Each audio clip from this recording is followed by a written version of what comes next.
I mean, I already did.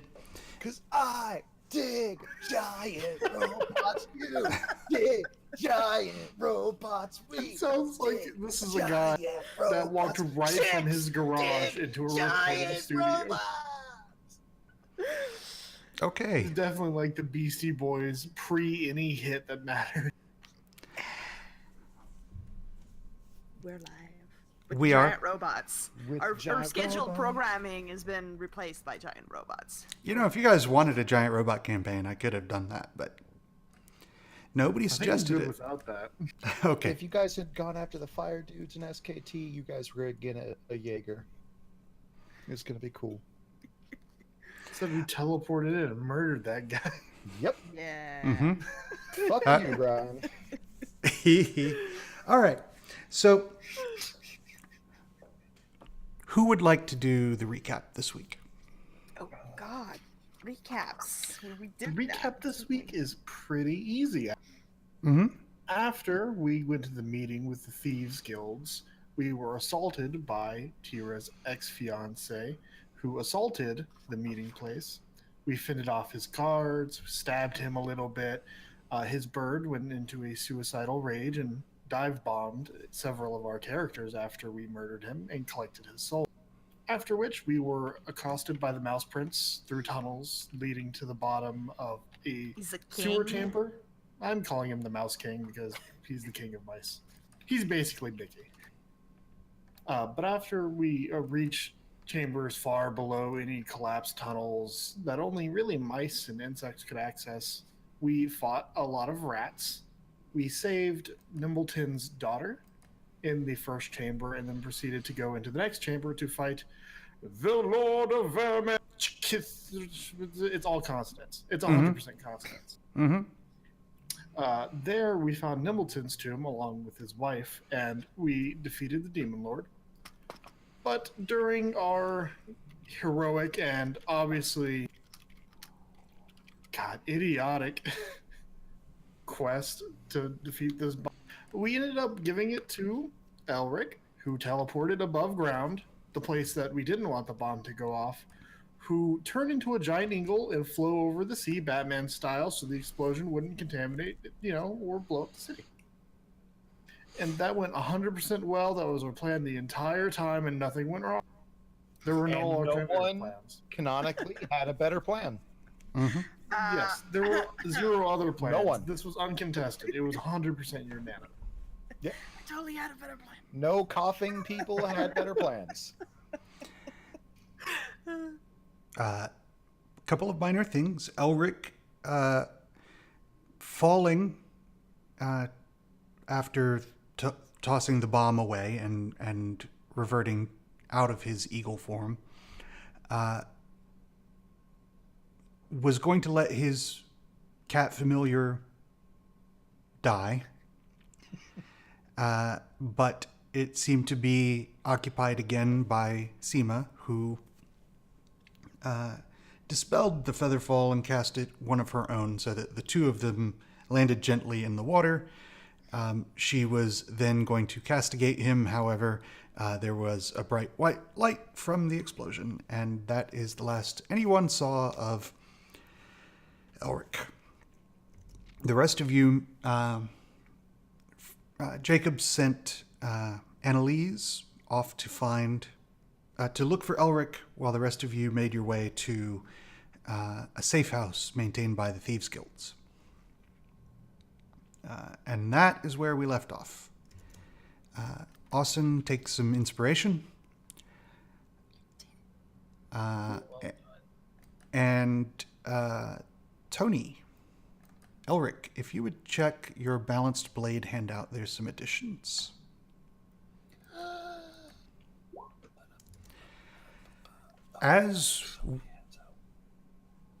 Yeah, there are a lot of handouts. As we pick up this time around, in the safe house,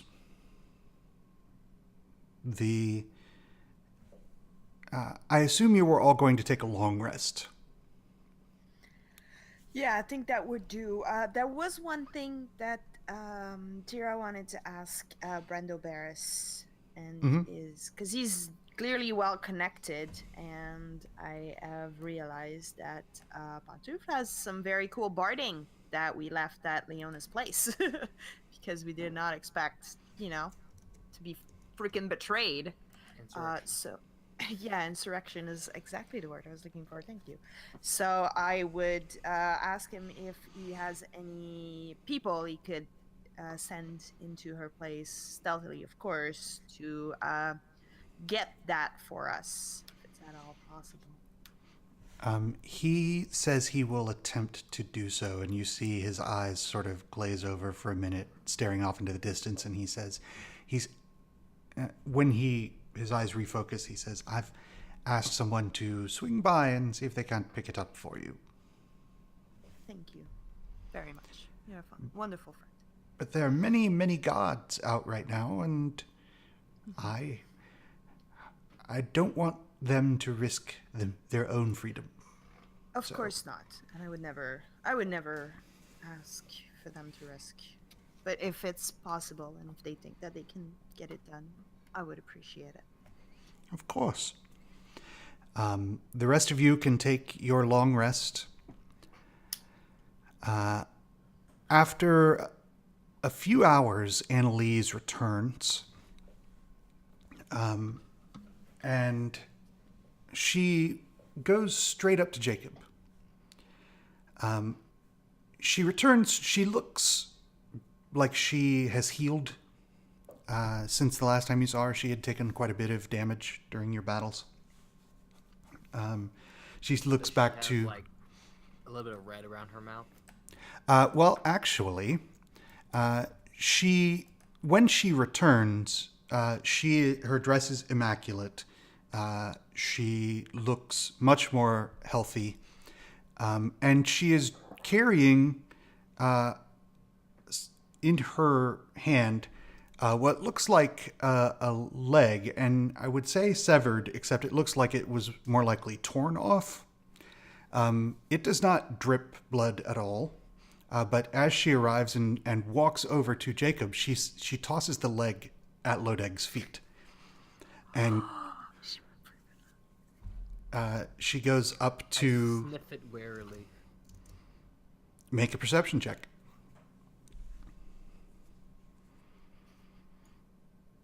Sorry, I forgot to have my sheet open. Mm-hmm.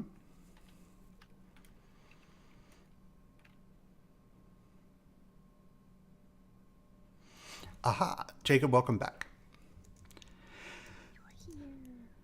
Sorry. Okay.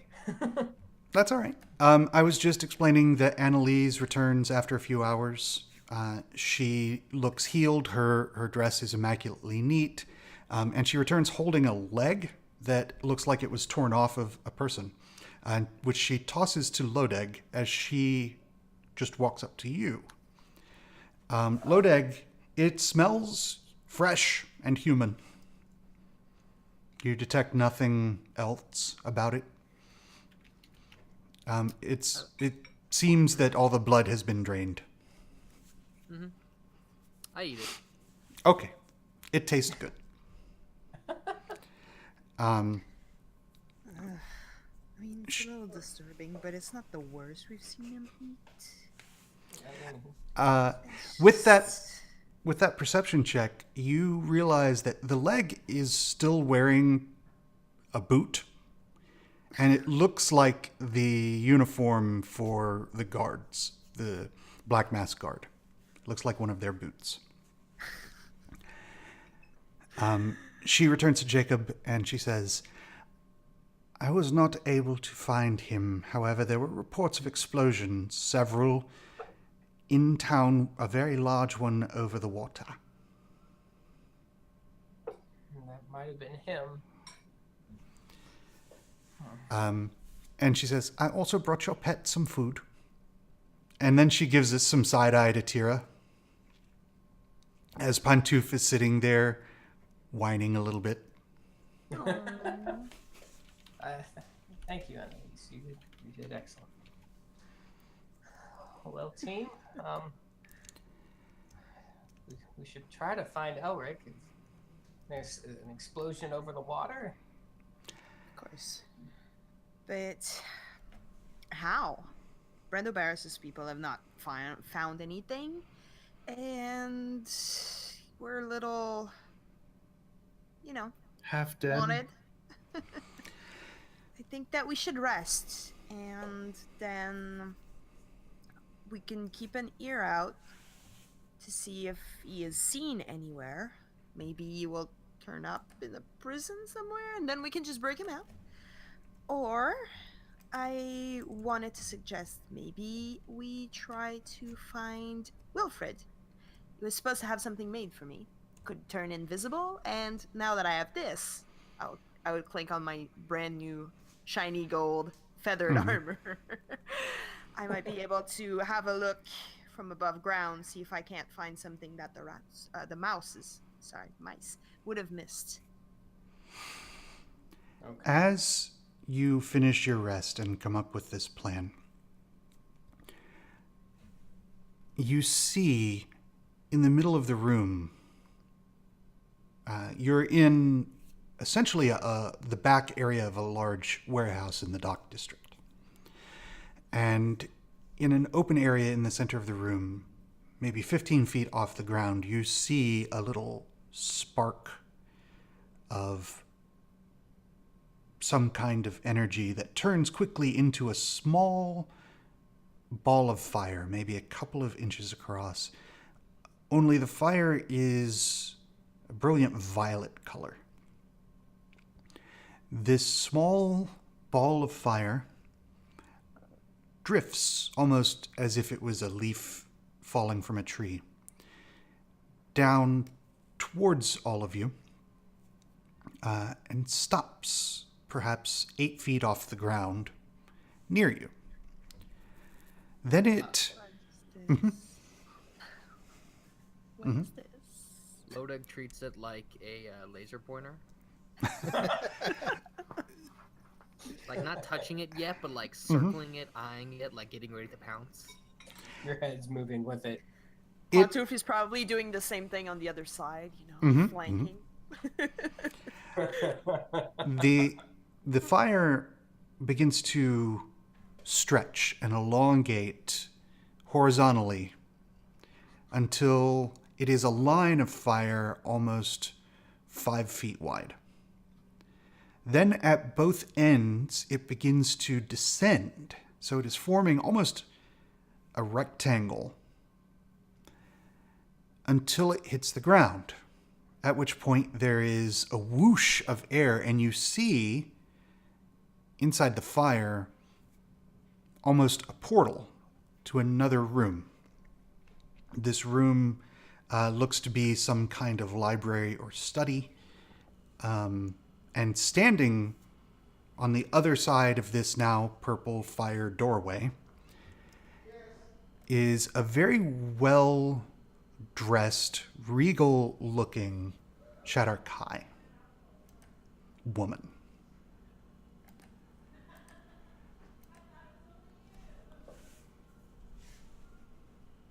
Does it look like she can see us? She is looking directly at each of you, attempting, it seems, to gather her thoughts. Hi? Hello. Eric, Oh. what the hell's happened to you? That's not Elric. Have you gone into Lodeg. mating season? Elric, Yeah, I'm. Yeah, go ahead. There's a cat outside my window that I have been befriending. You might hear it. okay. You had landed within the water, your cat treading water next to you. In its more healthy-looking form, ever since Seema expressed her disdain with the way you treat your cat and had started communicating through it. When a bright white light washed over the two of you, concomitant with the explosion, You don't know how much time passes, but you find yourself coming to, and you can hear voices around you, talking. When you try to move, you realize you are restrained. Although you seem to be sitting in a very comfortable chair, your hands and feet are bound to it.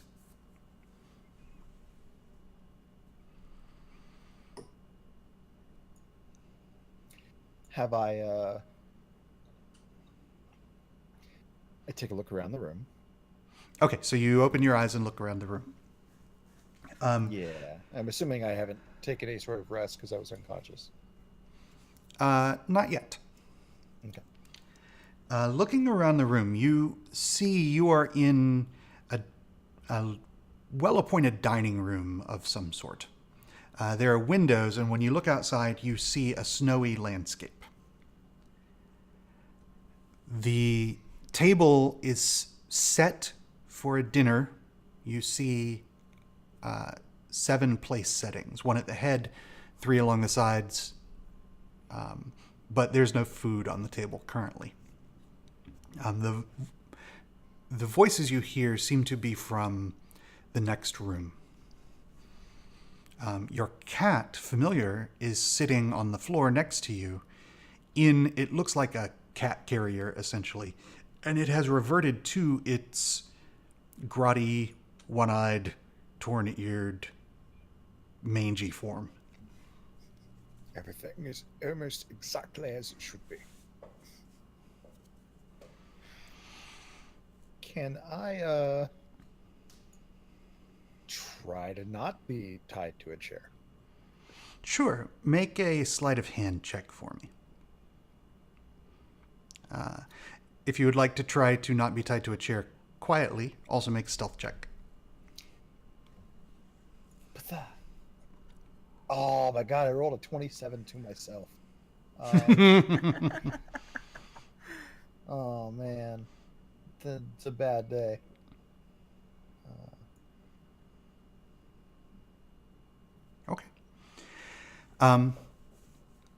2DF. And he got a You've 2. never rolled And he got a 2. before? Mm-hmm. So he's rolling hexadecimal dice. I said ignore me for a second. It's the fudge dice, and I'm just testing out the new Yep, dice. I'm not ignoring you, but feel free to keep testing.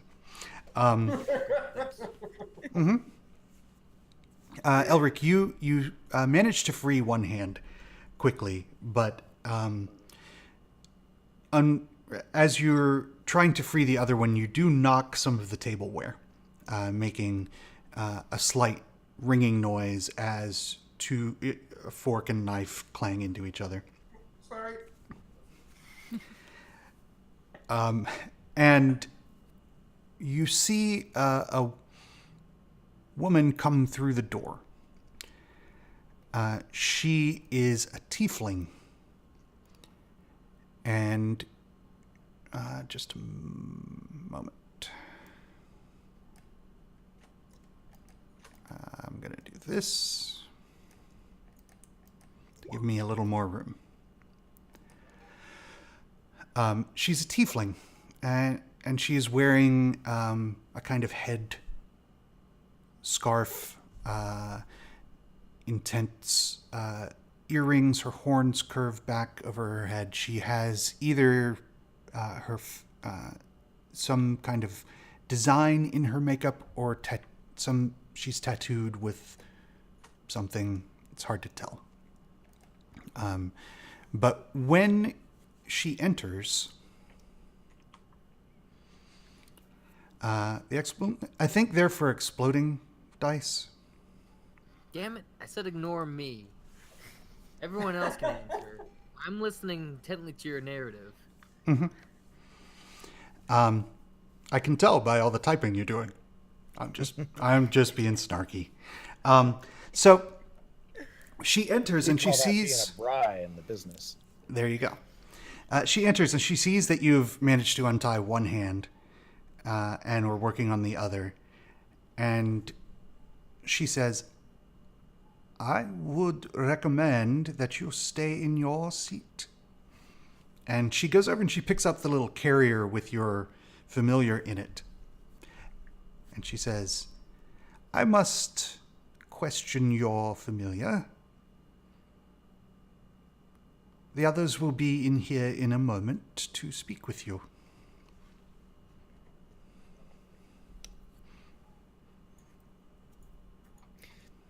Okay. Do I...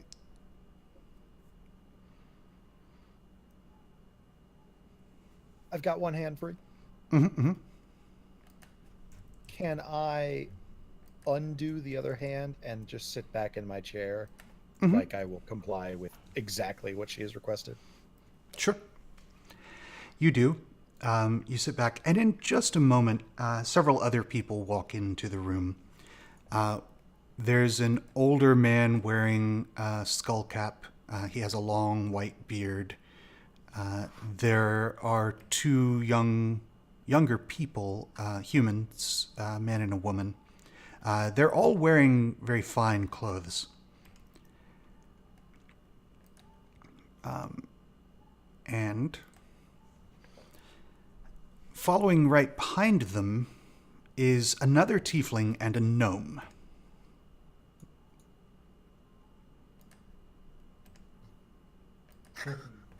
Oh, he's so angry.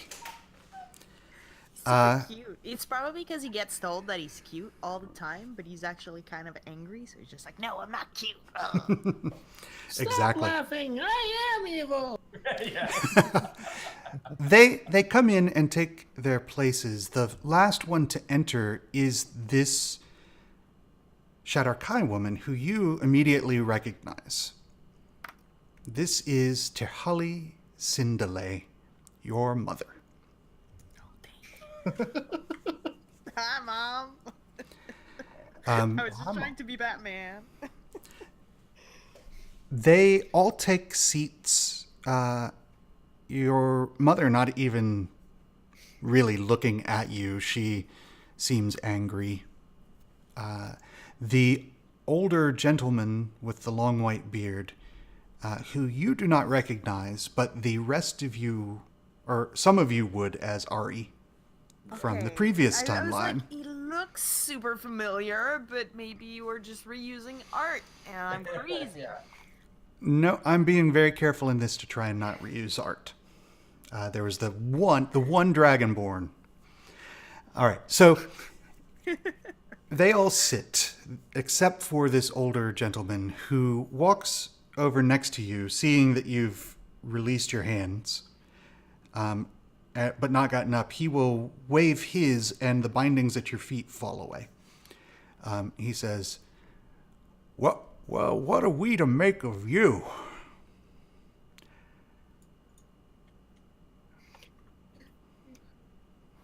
It's a very broad question. Could you perhaps narrow it down with some sort of subject? I could tell you that I'm a carbon-based life form, but that wouldn't exactly answer anything. Your mother rolls her eyes, and he says, Well, I suppose introductions are in order. I'm Ari Rock. I'm the bookmaster for our little organization. We're called the Tome. And we keep an eye on certain magical events. Make sure they don't go too awry. And he will go around and introduce you to the rest. The well-dressed gentleman, human, he introduces as Hassani.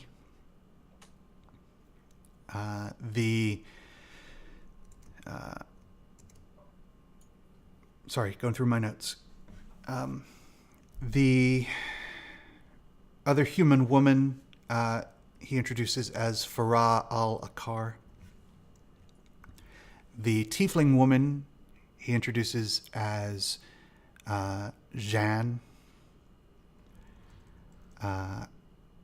The The red tiefling or the darker red tiefling?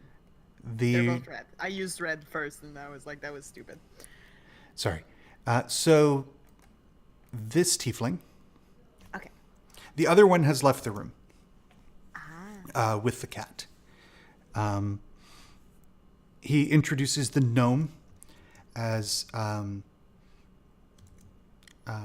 he starts to introduce the gnome, and the gnome says, I can introduce myself. I am Alfred Fizzlebang. Oh dear. and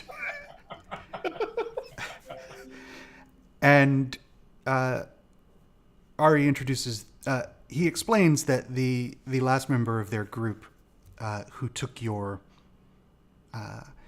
familiar away her name is Meadow. He says. Ari continues. He says, and I believe you are perhaps familiar with with this woman. Remind me again, what's her name, so that in case I'm wondering the name. Her name is Terhali Sindele.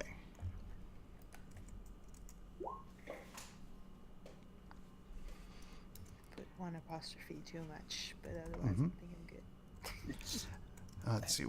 I'm going to paste Not some more entirely names. accurate or inaccurate, but let's say yes.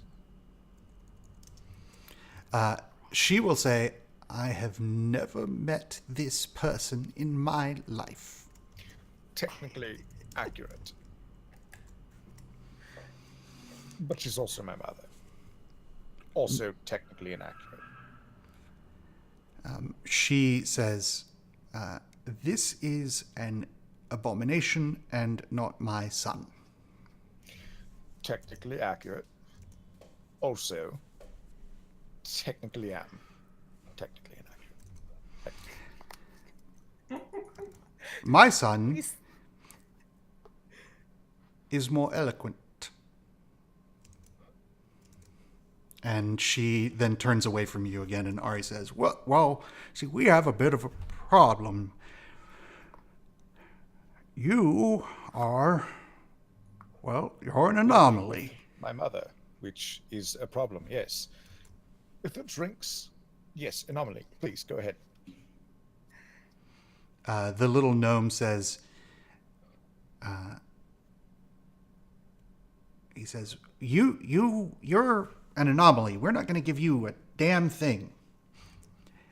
Ari sort of hushes him and says, "Now, Alfred, no need to be rude. We'll get to drinks eventually. I'm certain. But here's our issue. Temporal anomalies such as yourself, well, there's a theory that they tend to go a little bit, crazy in the brain. Try and kill their original. It's not certain whether they decide to kill their original before they go crazy or after. It's all complicated. See, and well, we're trying to decide what to do with you."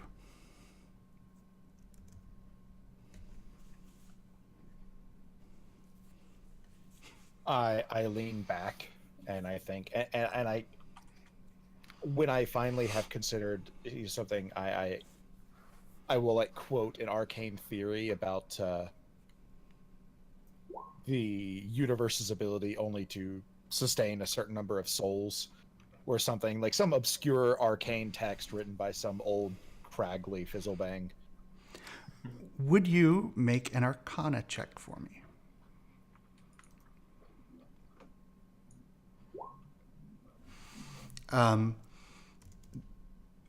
The man who had been introduced to you as Hassani nods and he says, "Yes, in my country we call this the guff." And Alfred says, "Yeah, it sounds like guff to me." Hassani continues. He says, "No, the idea that there's a finite number of souls. They, before they are born, are housed in a building called the Guff.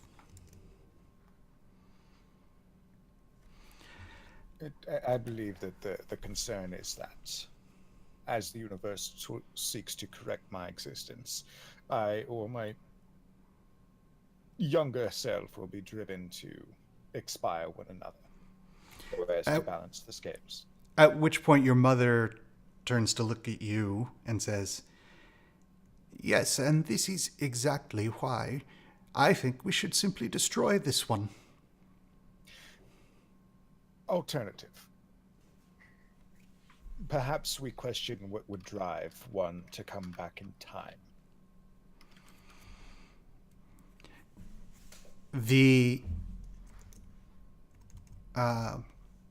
woman introduced to you as Farah says, "I believe he is due a hearing. We have bylaws for a reason, do we not?" And Ari says, well, we haven't had one of those in a very long time. Well, I suppose we could put something together. And he looks around the table and he says, "If it's all right with everyone," and everyone nods except your mother, but it apparently doesn't have to be unanimous. And Ari says, "All right, so the way this works is, well, do you have anybody who can speak on your behalf?"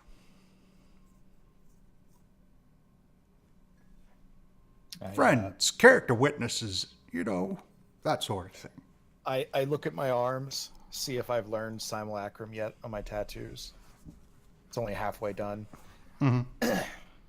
I say, I have a number of individuals that can be conscripted to this cause. And he will work out the details with you.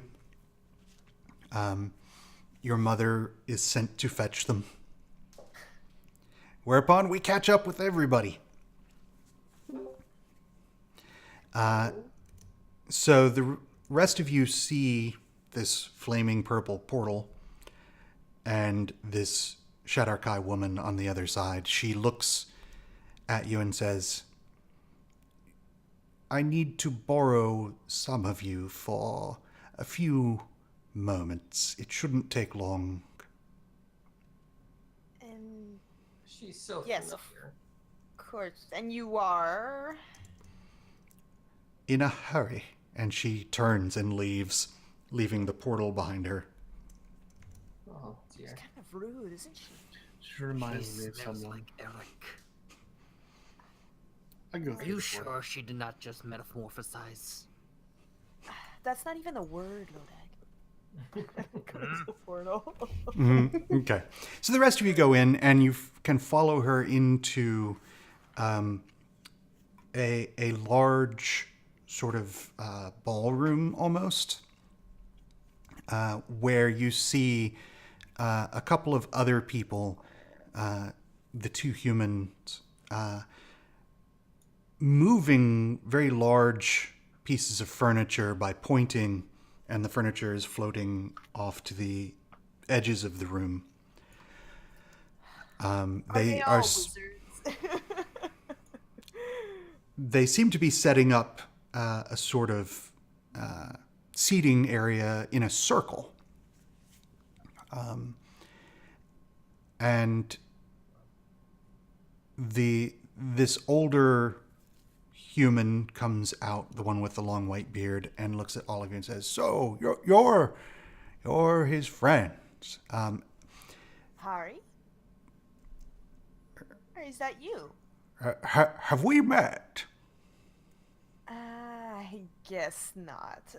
Sorry, I suppose you look familiar. Different time streams. Oh, I should mention that the people that I've requested are also anomalies. They are not.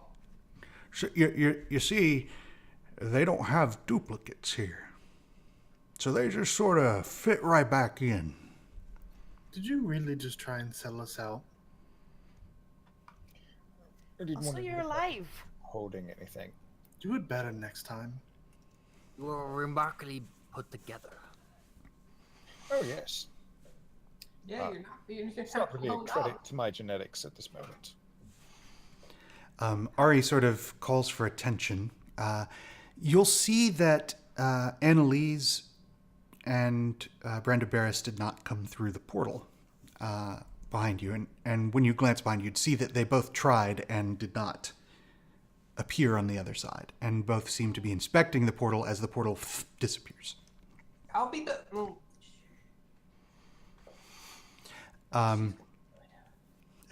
The Ari says, "Now, I should explain to you what's going on," and he'll explain to you that they're holding essentially a hearing to see if they feel like Elric is a danger, and he'll explain that they only keyed in on him because of the very large explosion that they detected that rippled the fabric of the weave, which is sort of the core of magic throughout the world.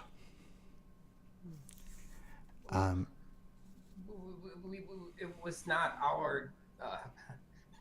The explosion was not of our creation. Oh, we're well aware. That's far beyond any of you, but it keyed us in on this one, and he points at Elric, and he says, "But so we have to investigate. Now, here's how it works," and he'll explain that they are preparing several magical rituals, and it will take some time. But in the meantime, refreshment will be provided for all of you, and those of the tome who are not occupied at any particular moment will be available to chit chat with you. But that when the time comes for this hearing, what will happen is each of you will be allowed to make a statement to testify as to the character of and he refuses to call Elric by name. The anomaly. The anomaly. And It's your stage name now. yeah. And that then the tome will vote, and a simple majority will carry the day. How this is going to work mechanically is I am going to set a real-time clock. You're going to have 20 minutes. You can chat with any of the NPCs. When you're done, each of you can choose. Anytime during then, each of you can choose to make one insight roll to try and learn something about these different wizards. Then each of you will get to make a single charisma roll to attempt to persuade. Yeah. You can choose any charisma skill. They're all the same. They're all bad. Each member of the tome has a different DC to persuade them to your side. Each member of the tome has their own interests, their own sort of starting points, their own things they're looking for. So before you make your roll, you can describe or you can roleplay the speech that you would make. And that speech and the subjects it covers may influence some of these people more or less and change the DC. Guys, I think I have an idea of what went into some lawsuits of a similar nature, and what we need to do is debunk their claims. So their claim is that Elric is a danger, and we can persuade them that he is not. We can also debunk the study and the science behind this, the sampling size being perhaps too small. Jacob. Yes. We're not gonna have time for that. And also, I don't understand half of this magic stuff, so I can't prove it wrong because I don't really get it. They can't prove it right either. I think I can prove it. Well, I can at least cast doubt on it, and the doubt is what we need to win a case. Okay. It's Well, how about we all pick one and try to see what we can gain on them, and then try to come up with something that we can say that will work on that person. Okay. That sounds fine. I just have one caveat. Well, You tell. Can I please have his mother? Sure. I wanted to speak to the Fizzlebang. I don't know Mhm. if it's. What if it's Wilfred's father? Wilfred's father is long dead, I'm sure. That gnome is older than, well... Yeah, I dirt. know. Maybe his son then. I don't know. I'm just curious. those eyebrows always seem busy. Legendary eyebrows. Quite. Well, I might try to understand that Ari fellow and take a magical Good. tone. Okay. do any of I will these speak to one of the horned ones. people look like a more sword-oriented warrior? A bladesman or a bladeswoman? Only your mother. A Your blades mom. person. Does any of them look like they hate cats? Your As mom. I'm going to let you, because you have interacted with all of them already, make an insight check, and I will give you a brief description, depending on how well you do, of... Nice. Just go So, talk to the ruler of Wakanda. Meadow, the one who took your familiar, seemed to be very interested in its welfare. Yes. Probably not gonna like you. Or you could play up the fact that, that she's an animal lover. You have that. Not in common, of course. The human woman seems very cautious. She seems to be very observant of all of you. The other tiefling, it's hard to get a read on. She seems mercurial. But that might be a cover. The human man who isn't Ari, Hassani, all you really get off of him is that the clothes he wears are incredibly expensive. There are cities that don't have as much yearly income as it would take to purchase the outfit he's wearing. Sharp dressed man. Brian, I just have one question for you then. Mhm. Could I afford that outfit? It's possible, but it's possible you couldn't. That is impressive. And the gnome, despite the picture, bears a striking resemblance to Wilfred. He could be a brother, he could be almost a twin, and he looks to be roughly the same age. He could be a clone. He's the anomaly. But not So- time-wise? So, So I got a thing. If no one else is ready. okay, what would you like to do? I'd like to go up to Meadow, the tiefling on the left. Is that correct? Mm-hmm. Yep. I will kind of like cross my legs in front of her and gesture for her to do the same. And go, the tattoos on your face, are they special? So she kneels. She doesn't sit cross-legged, but she will kneel next to you. And sort of draw her finger across them all, and they all start to shine almost with a light that is golden. And she says, "This is my spell book. Your friend does much the same." They are cool. They are indeed cool. Do they appear on your skin after you feast? When you say this, she gets interested in your tattoos, and she says, "No, but I have heard of this before." Really? I have not. Not anyone else. Only me. "It is rare magic indeed, old magic," she says. I begin taking off the gambeson to expose more of the tattoos, and meanwhile I am performing a ritual for her. It's pretty basic. There's not much that Lodig needs to go put through this. Mhm. Mostly it's focusing in for myself, and as well as tracing some tattoos on my skin. And I go, "I was given this when I first took the flesh of a god.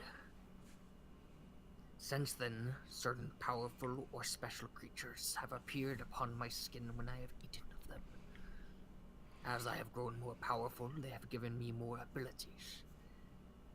This one I have not yet tried, but I believe it is a gift from an old friend. If we are to determine his fate, perhaps we should ask of its wisdom." She will reach out, almost touching, but not quite, the tattoo that you're referencing, and she says, "I'm afraid that no other magic than ours will work here. But we have much wisdom among us if we can be brought to use it." I stop what I'm doing, my plan interrupted. She says, "I have been speaking with the cat." That's a bad idea. It is less asking it questions and more simply playing back all of its memories. Even worse. She says, "He does not treat it with respect, yet he has done interesting things. What do you make of him?" When I first met him, he fed me the flesh of a god. I'm a simple man. This is all I really need to know. Beyond that, well, he took something that was going to explode and made it so it would not explode near me. Also nice.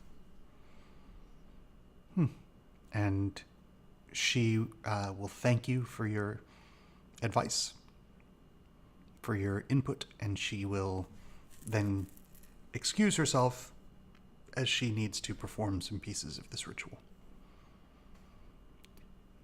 Alright, that's all I needed. Okay. You didn't want to incite her at any point? I Putting mean, that I out feel there. like I kind of did what I did. Mhm. You know. So Okay. any of Oh, you but- can incite any of them, as all of these interactions are happening in the ballroom. So you don't have to incite just the person you talk to. From this, you get that she's very concerned with the way he treated the familiar, and less concerned with how he treats people. Yeah. Yeah, I don't think I helped But- with that either. But with that high insight, you think that it's simply she doesn't think much of people. So she doesn't I hope that much. she understands that I'm barely people, Mhm. and I like them. Okay. Who would like to go next? You have 15 minutes remaining. I can go. I Would will. talk to her? real quick? Yes. Okay. So And what she's I the one that has tattoos that are magical. yes. Okay. So what I will do is put a little mark on each one that has been spoken to. It'll be in the top right. Okay. Tira. So Yes, Alfred comes into the room. He moves very quickly for an older gnome. He's got pouches full of scrolls and he's got spell books that are sort of slung around his waist on little leather straps that are hung from belts. His robes are fairly nice, well maintained, but not as opulent as some of the others. One thing Tira you will... Oh, sorry. Go ahead. one thing you notice about him is he doesn't seem to carry any of the like random burns or electrical scorches or anything like that you see Wilfred sport on his clothing. Okay, it's good to note. Tira will approach him, give him just, a slight bow, not overly formal, but Master Fizzlebang. Fizzlebang. That is your name, isn't it? Everybody just calls me Alfred. Very nice to meet you, Alfred. I'm Tira. I think I've met one of your relatives. Surely you look just like him. You could be his brother. You know of Wilfred Fizzlebang. His eyes narrow, and he says, "That son of a bitch." He has always been an arrogant one, hasn't he? It's barely Eric- even magic he does. Arrogant doesn't begin to cover it, and it's not magic he does. The fuck did the two of you just say? But you do know him, don't you? He's my identical twin cousin. I didn't even know that was a thing. Magic. He looks at you and he says, "Gnomes are weird." And his eyebrows are all twitchy. He says, "We have an identical twin cousin named Winifred, too. She's the best." Well, I mean, you seem pretty spectacular. And honestly, Wilfred is rather difficult not to beat. He nods and he says, "He's always trying to make up for the fact that he doesn't do real magic. Not like the rest of us fizzlebangs." So all of you are wizards except him? Well, and I'm one totally gonna gossip he with says, him. we do have one branch of the family from the distaff side who are, and he has trouble saying it, but he says sorcerers. Sorcerers. I'm gonna totally gossip with him, and while I do, I want to insight. He seems to value magical prowess very highly. As you talk with him, you come to realize that it's not so much prowess, but breadth of knowledge that he seems to be concerned with. He's very interested in. He will start talking, and it's difficult to follow. He will start talking with you about various esoteric magic, very special, rare magic that no one can do but a true fizzlebang. I'll agree and nod, and throughout this conversation where we gossip and I let him show off a lot, I will mention, that Elric has been quite invaluable. He has quite specific knowledge of something that we're fighting and tracking, and he's very familiar with a lot of spells that I've never seen before. Certainly not from your identical cousin, but that's no surprise. Probably you know the spells.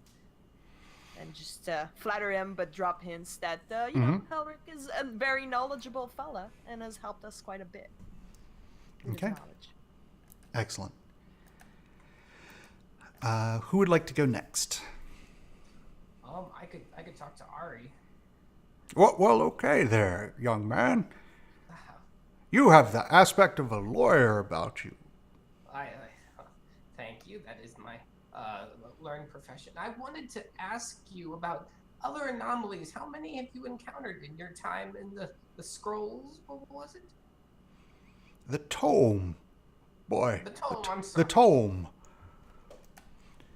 Well, I've been in the tome now for 183 years, and in that time, 3. And all 3 of these went crazy? Well, crazy doesn't begin to describe it. And when they've got the raw power of this young man, it's dangerous. When he says crazy doesn't begin to describe it, can I insight that? Yes. Oh, I have a +1! You learned that he regrets using crazy to begin to describe it. He seems to mean that crazy is too small a word.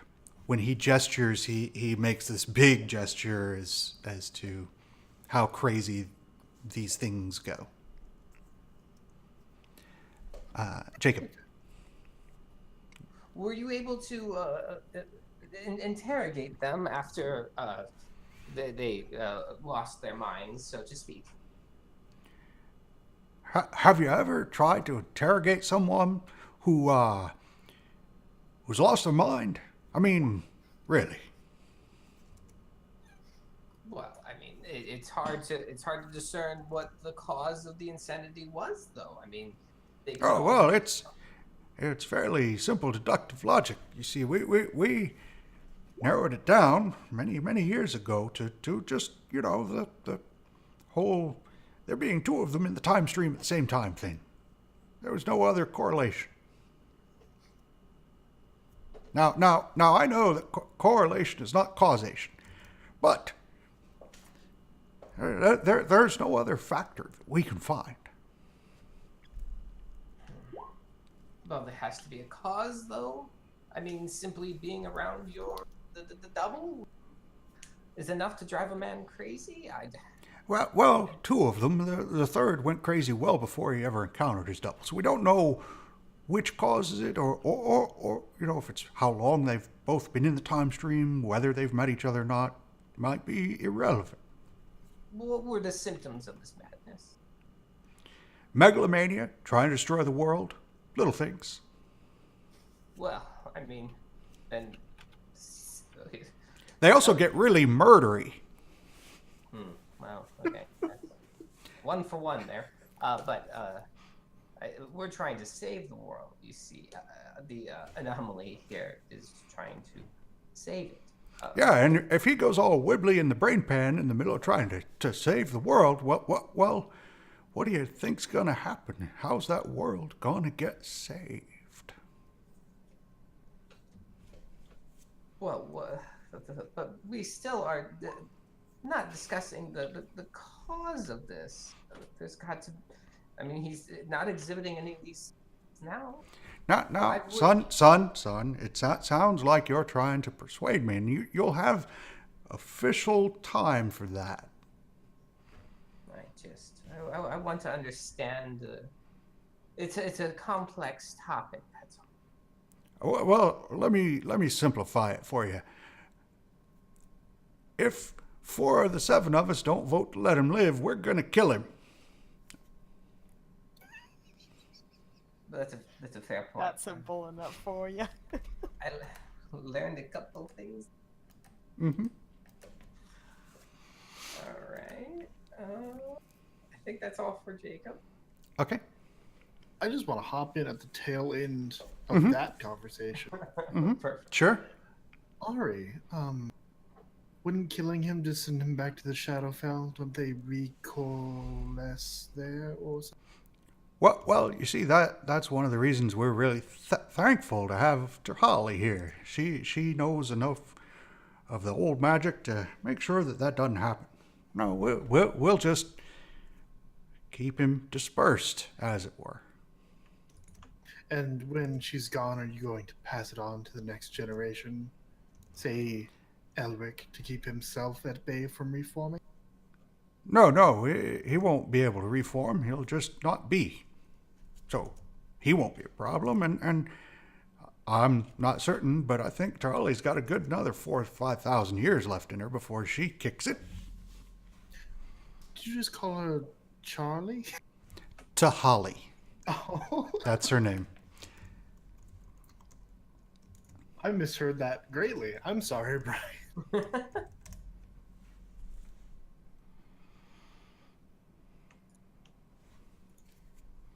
All right. You guys have 7 minutes left. Oh, I want to talk to his mom. Okay. Through the bustle. Through the bustle. Through the bustle of them moving around, setting up various pieces of arcane equipment in the room, she strides in carrying a box, and in it are a set of candles, and it looks like a bowl full of salt. But when you approach her, she sets it aside, and she lifts her chin when she talks to you, almost so that she can look down her nose at you. It's a gesture you feel like you've seen Elric make unconsciously before. My mother was a cult leader. I have experience in that. Mm-hmm. When I approach her, I'll introduce myself as I was trained as a child. Very polite, matter of fact. I don't care. Really are like, aren't you? Anyways, I'd like to know about Elric. Not this one, but your son. Can you tell me about him? She thinks for a moment. She says, "Very well. He was a troublesome boy. But bright. More clever than he was intelligent. Not like his sisters. Sisters, they were more adept, I assume. Not at my sort of magic. Their father's influence.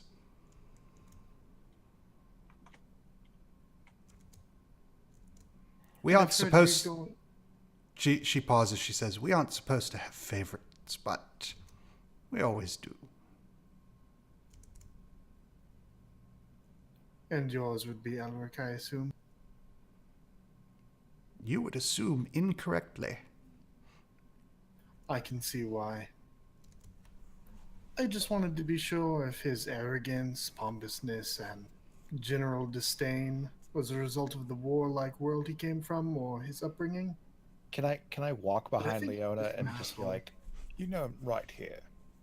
I know, that's why I said it. Right. Like, okay. I walk I away. intentionally led us to you while this conversation was happening. Mm-hmm.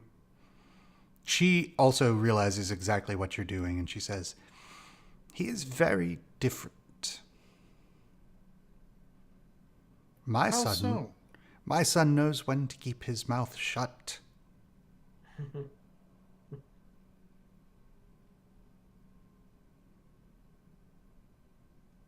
Well, that has certainly changed. Wouldn't it be easier to solve this by just doing something that makes your son never go back in time in the first place? The mechanics of temporality are quite complicated. It is likely that he will never go back in time in the first place, which is why this one is an anomaly.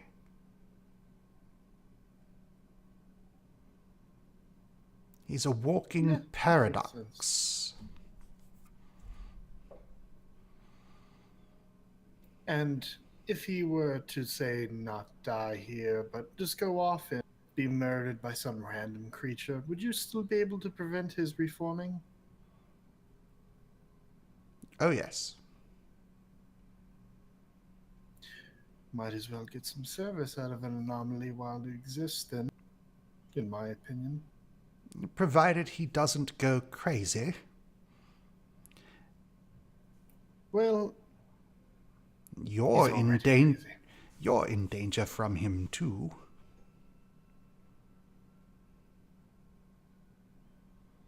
I don't And want to she- say this with him listening, but honestly, I don't think he poses a threat to me specific. And I say that loud enough for Elric to hear. She says, "Then you are foolish."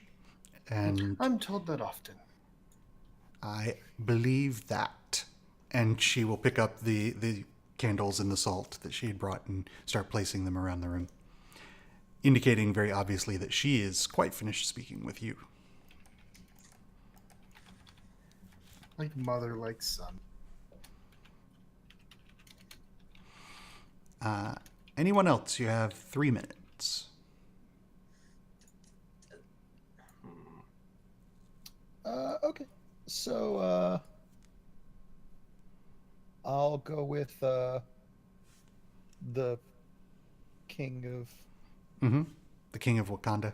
You can say it. It's okay. I'm sorry, Brian. I will. I'll find the most expensive looking wine, and offer and pour him a drink. He will take the drink and say, "It is from my own cellars." Well, there's something to be said about finding something new. There's something to be said about finding a taste of home. It's quite nice. I wouldn't own it otherwise. I can believe that. So, what are your thoughts on my character and this entire affair? I have not formed them yet. I am waiting to hear everyone say their piece. Now, Brian, I get a chance to speak again at the end of this, right? Mm-hmm. Oh, yes. Of course, if you wait for everyone to say their piece, you will have been shaped by it. What is your own leaning heading into this, without their influence or guidance? He says, "I am unconvinced." You should be. It is a very dangerous line of inquiry. The entire theory hinges upon some very unusual dogs barking in the Yeah. background. He sort of waves his hand and says, I do not care about all of that.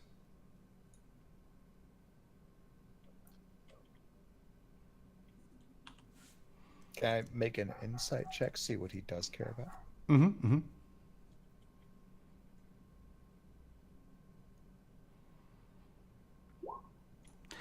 Well, okay. You get the idea that to him, he seems very materialistic. This seems to be his home. He moves about it with a comfort of familiarity.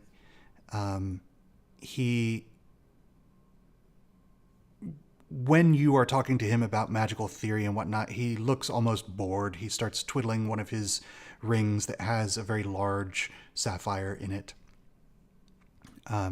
He seems most concerned. He seemed most interested when people were speaking about preventing the end of the world. Excellent. That's where my train of question was going to go next. On his person, Mm-hmm. there was a city-state that attempted to fight the Witchlight with a Tarrasque. Mm-hmm.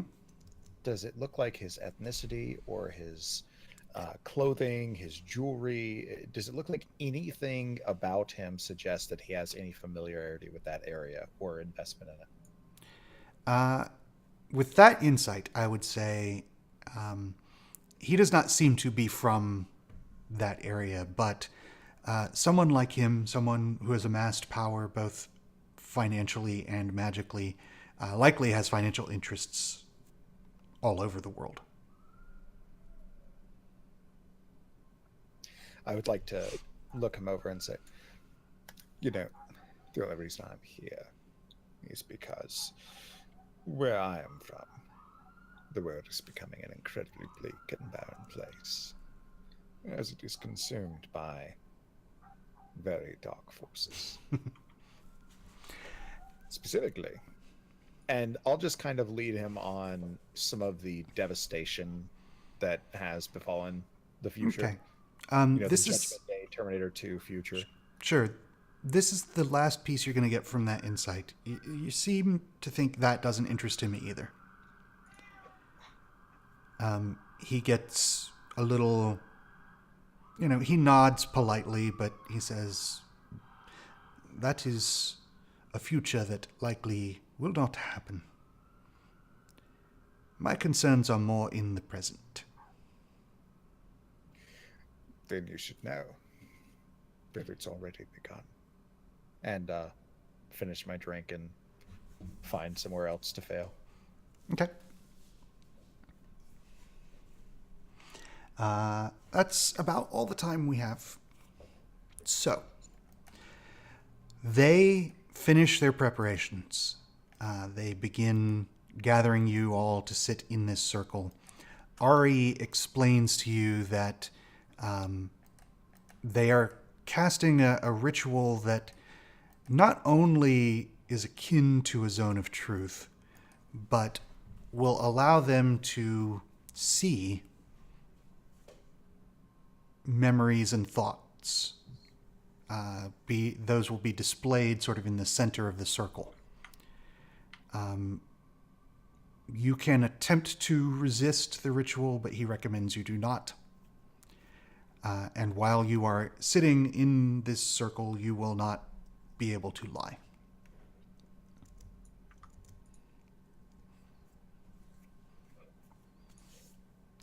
They bring you together. They finish the ritual. You feel a wave of warmth come over you.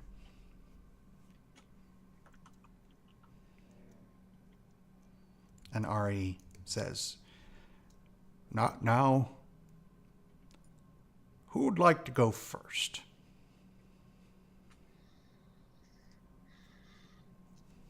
I believe I should go last. Well, that's absolutely certain. I'll go first. Okay. I have no interest in Elric's well-being other than that he's been useful to us. He's an asshole. Well, you've met him at this point. But he's here to serve a duty. As long as we have an anomaly at our service, why not put him to use? Send him off with us to close this witch life. He'll probably die along the way anyways. Okay. I have something to say.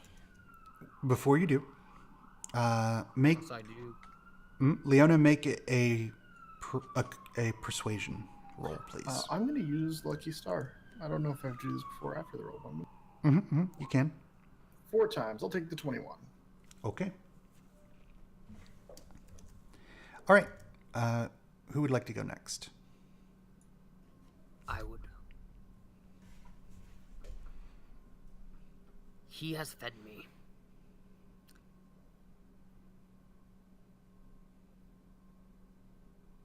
I start to clap.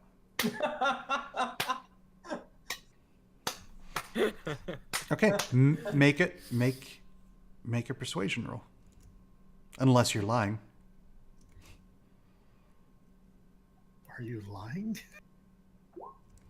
Okay. I rolled really well. I was lucky. Okay. I'll go next. As we discussed before, the symptoms of such insanity can be identified, and it didn't seem like the previous subjects just turned like a switch on the wall, but it must have happened over a gradual amount of time. Were the anomaly to exhibit these symptoms, were you to list them out and provide the information, I would undertake a caretaker's position to identify the problem, and if he does show these symptoms,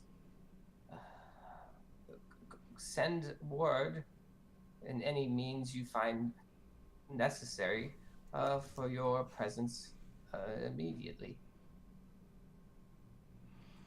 Okay, make a persuasion check. Okay. Tira.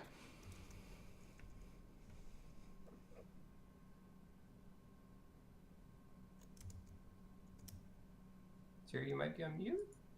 Yep.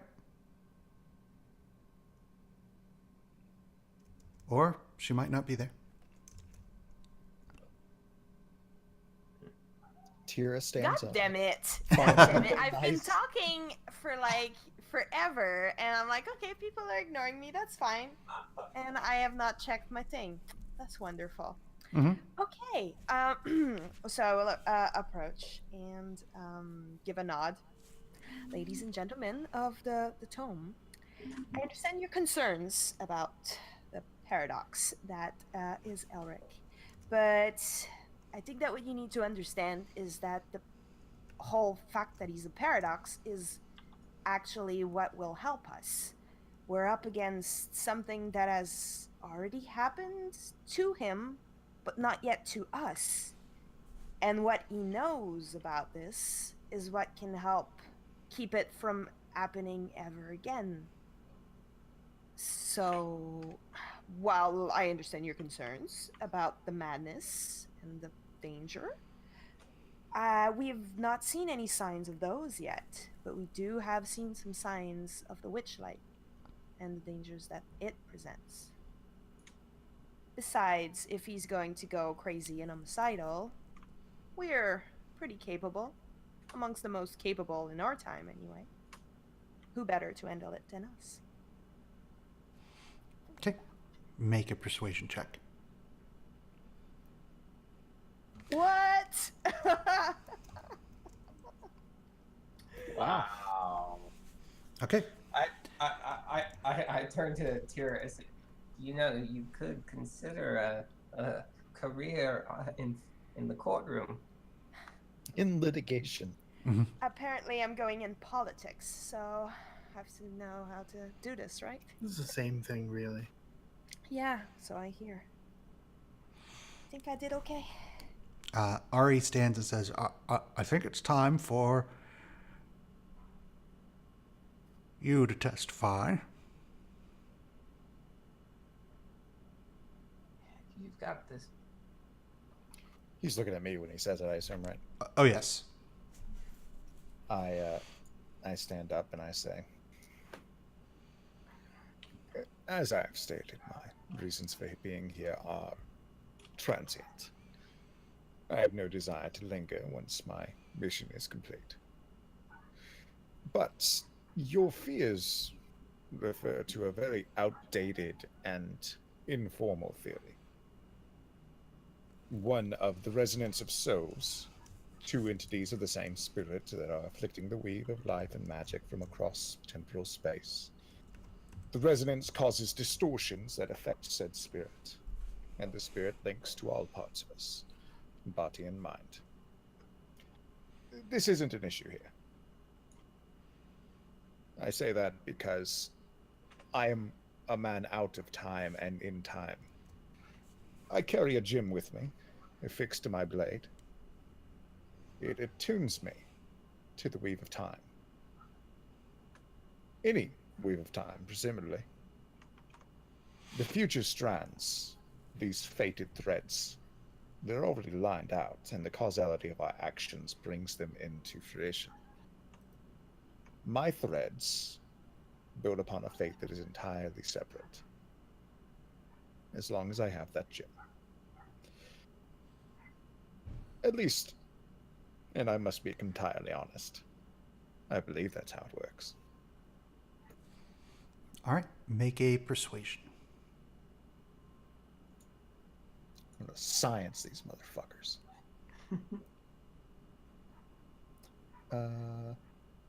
And I don't have my blade on me, I'm assuming, right? They took it. Those sons of bitches. They know what you're about. Okay. All right. Ari looks around the room and he says, well, thank you all. Please just wait here. We will go confer. Be back in just a moment. They step not out of the room, but off to one side.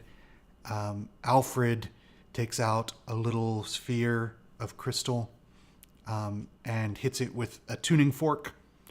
And you hear more than see sort of a bubble form around them. You see them all talking, but you can't hear anything that they're saying. After a few moments pass, you see some argument, and then Alfred hits the little crystal with the tuning fork again. You hear the sound this time.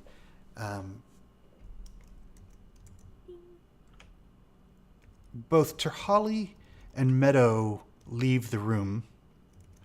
Terhali somewhat stridently. Meadow drifts away.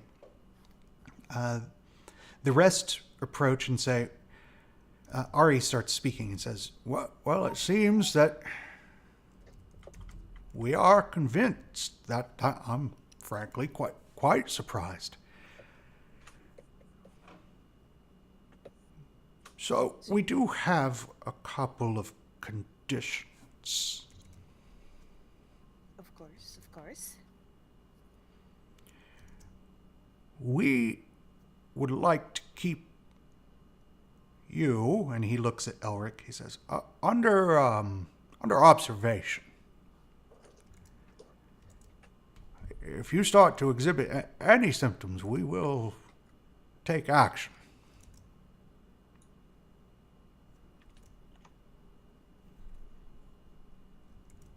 He's And he- not there, so he's probably not going to be Yeah. able to.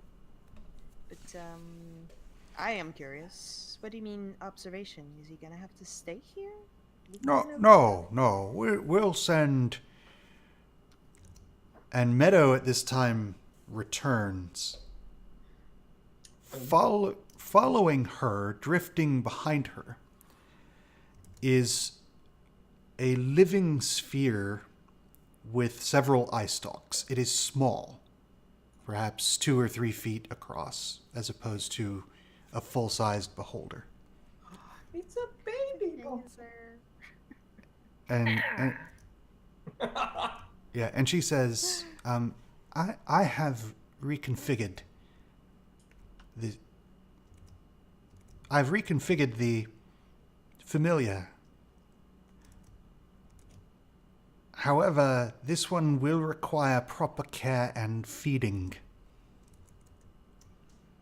And Ari continues, says, and we can observe through its eyes. It's got one for each of us. So the cat is now the flying eye? It looks something like... Oh boy. where did it go? There. I just see a gazer with like cat ears. That's all. I am back. This conversation distresses me. What I miss? You have a gazer. You have a new familiar. So It looks they like this. they found in your favor. Your mother stormed off. The woman Meadow who had taken your cat returned and said that they had reconfigured your familiar. One of their requirements is that they be allowed to observe you. They're going to let you return to try and stop this apocalypse, but they want to keep an eye on you. And this familiar has one eye for each member of the tome. So they can use it to make sure you are not becoming what they fear. And is it pink with the bow and an umbrella? It is. It's infinitely better than my cat. Meadow did make a statement about it needing proper care and feeding.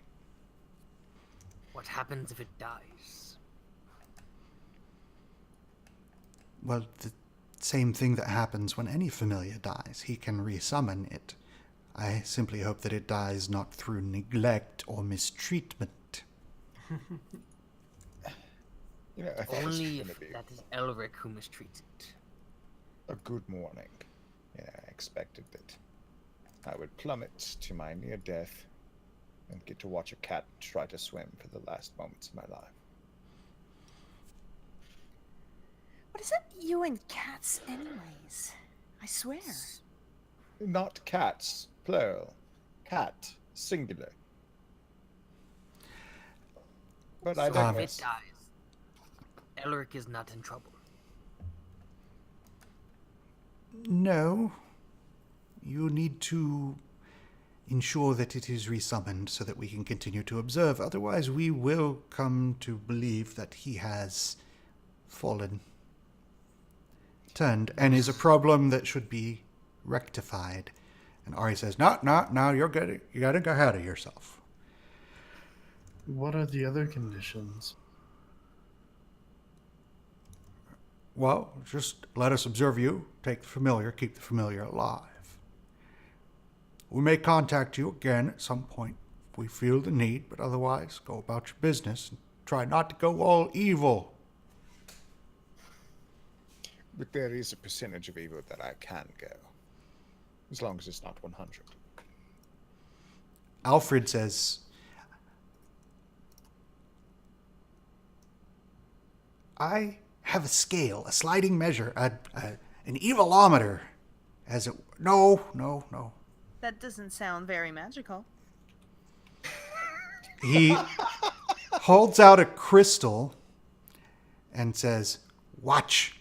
And he sort of brings it over near Ari, and it glows bright white. And he brings it over near Jeanne, and it turns almost a different, like a kaleidoscope of colors. And then he brings it over to Hassani, and it turns dark red. He says, we used this on you when you first got here.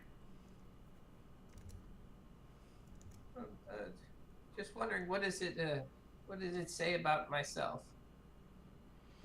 He walks over to you. I would like you to roll a D100.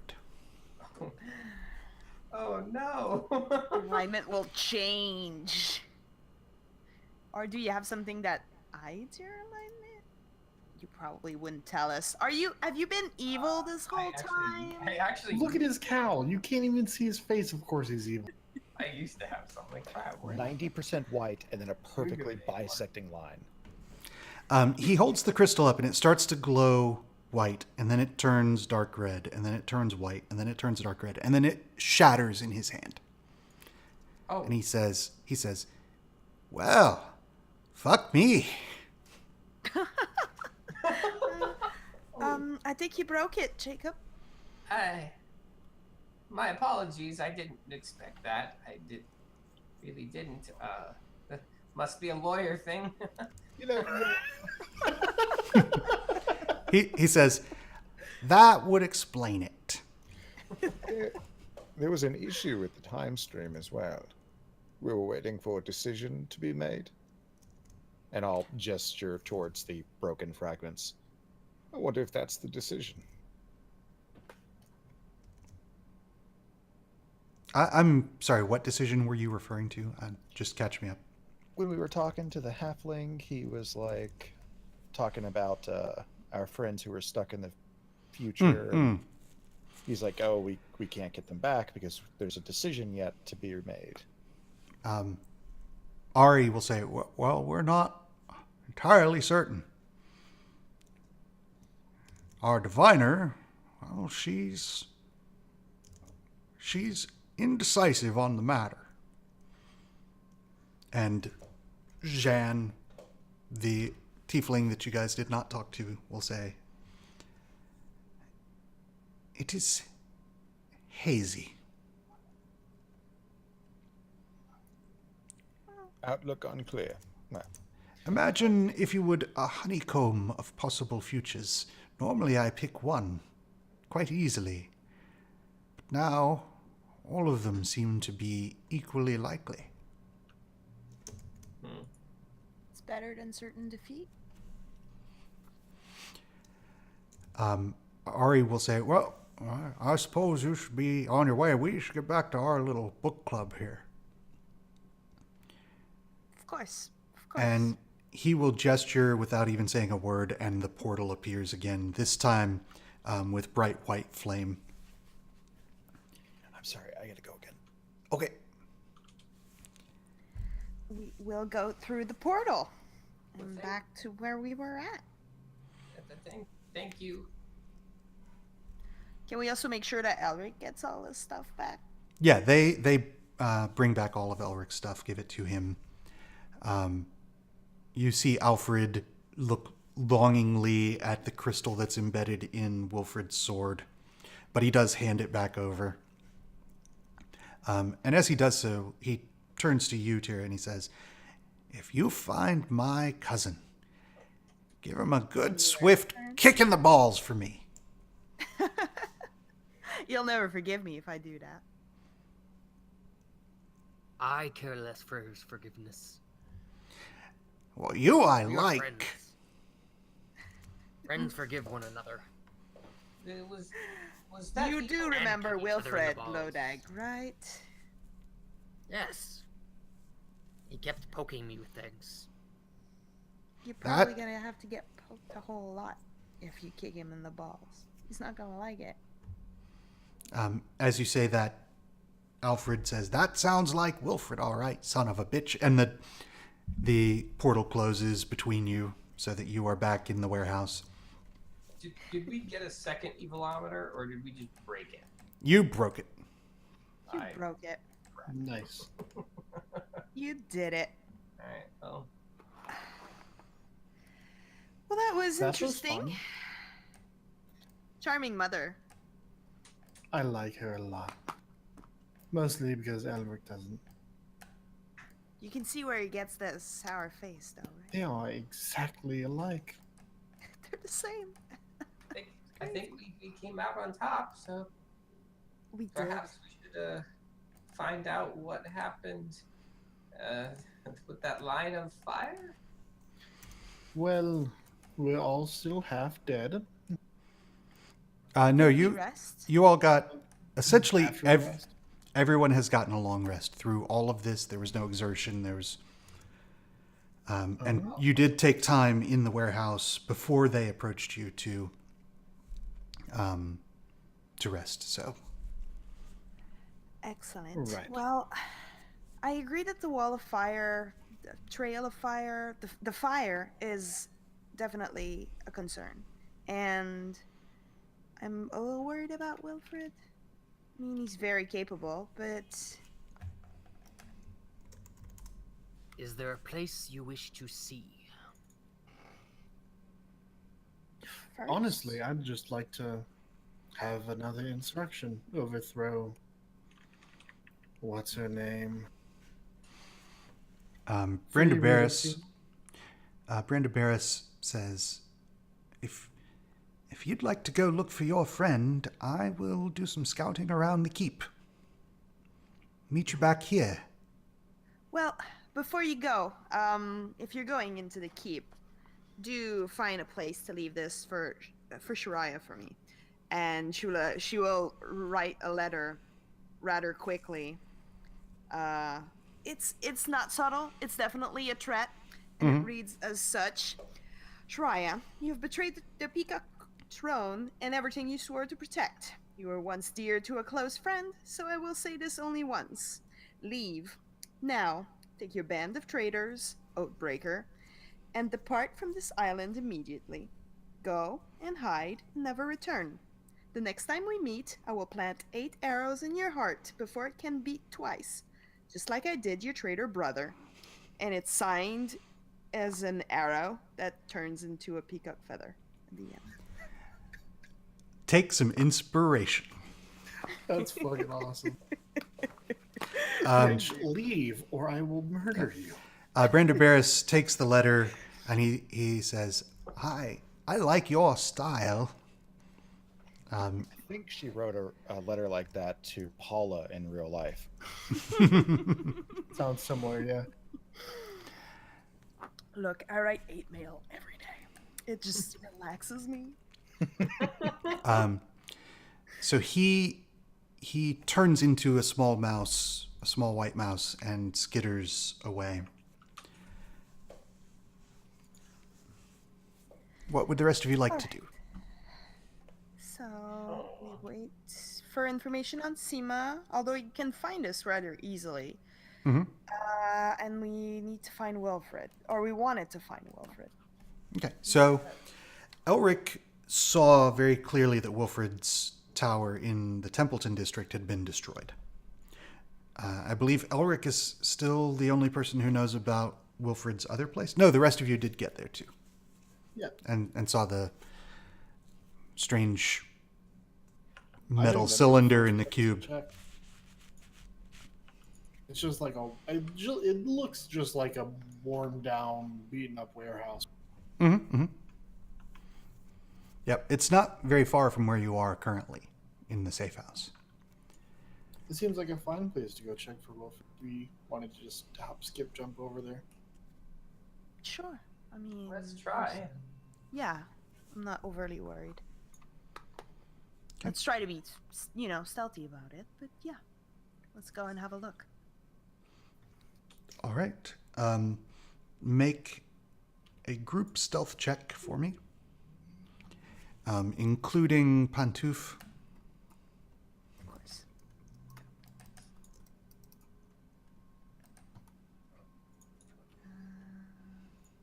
Stealthy boy. Holy. Yeah.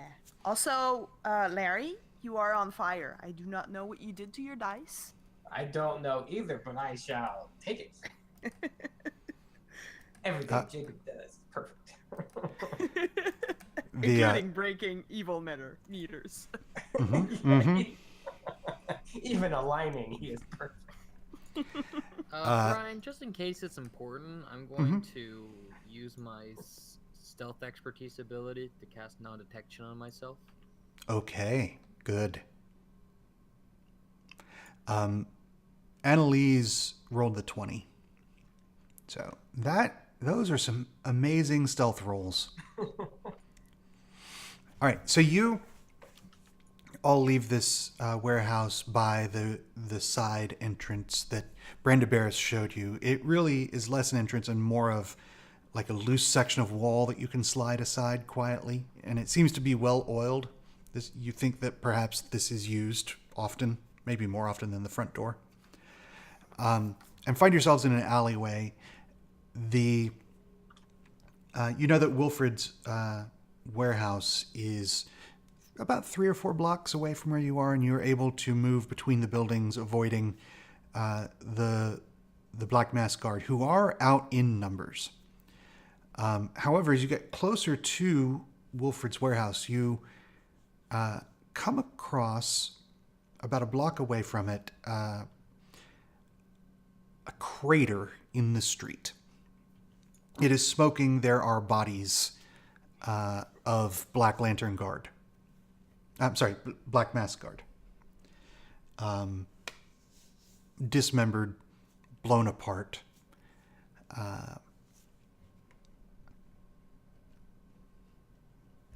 You can see across the block, Wilfred's warehouse does not appear to be harmed.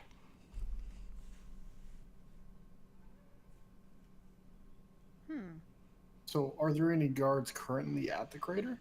No. Can I go inspect it and also Yeah. collect their spears? Make a quick investigation check for me. I'm gonna add a D8 to that. Mhm.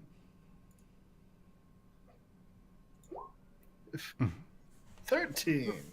So you look and see, this appears to have been some kind of impact of some fiery object that has been consumed or is no longer there. The guards all look like they were killed instantaneously. Interestingly enough, there are no weapons. Are their uniforms intact? They have been singed and torn apart, like the guard. So you're saying there's a chance? I'm just kidding. No. With that, you can probably find one intact guard uniform. This might be useful later. It will require cleaning, most likely, a little mending, but it's... If nobody is here, I'll take it. Nobody's here. The guards you saw seem to be running, quickly calling for help. You have a feeling that they were planning to be back soon. Okay, I'll just skedaddle on out of here. Okay. So, look, Wilfred's warehouse was intact, though, right? Did I get that correctly? From what you can see from about a block away. Okay, then I say we try to sneak our way to the warehouse.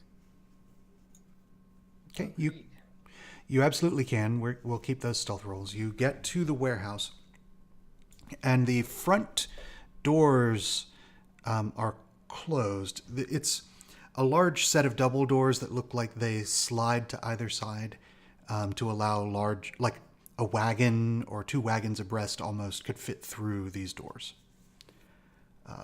It's a warehouse, so it's designed to be able to take in large cargo. A lot of warehouses like that have side doors, just like people-sized side doors. Are there any of those? Quick look around the left side, the west side of the warehouse does show a side door. It is actually up a set of stairs, almost like a fire escape stairs. So it would come in on a higher level.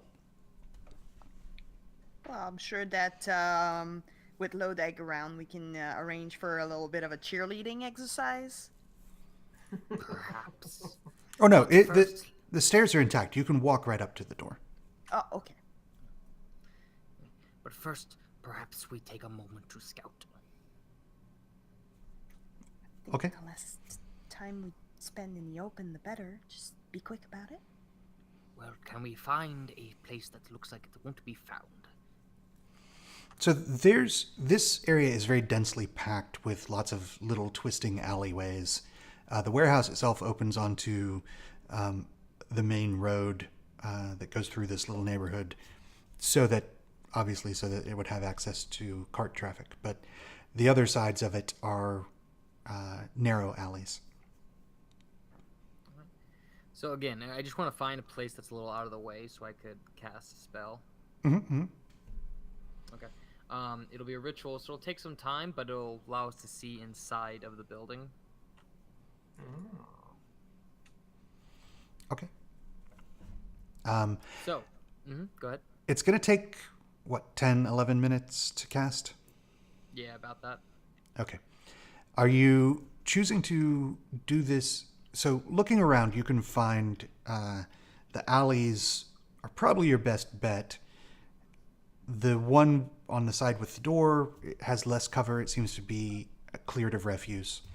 So you might have to go around behind the building or to the far side.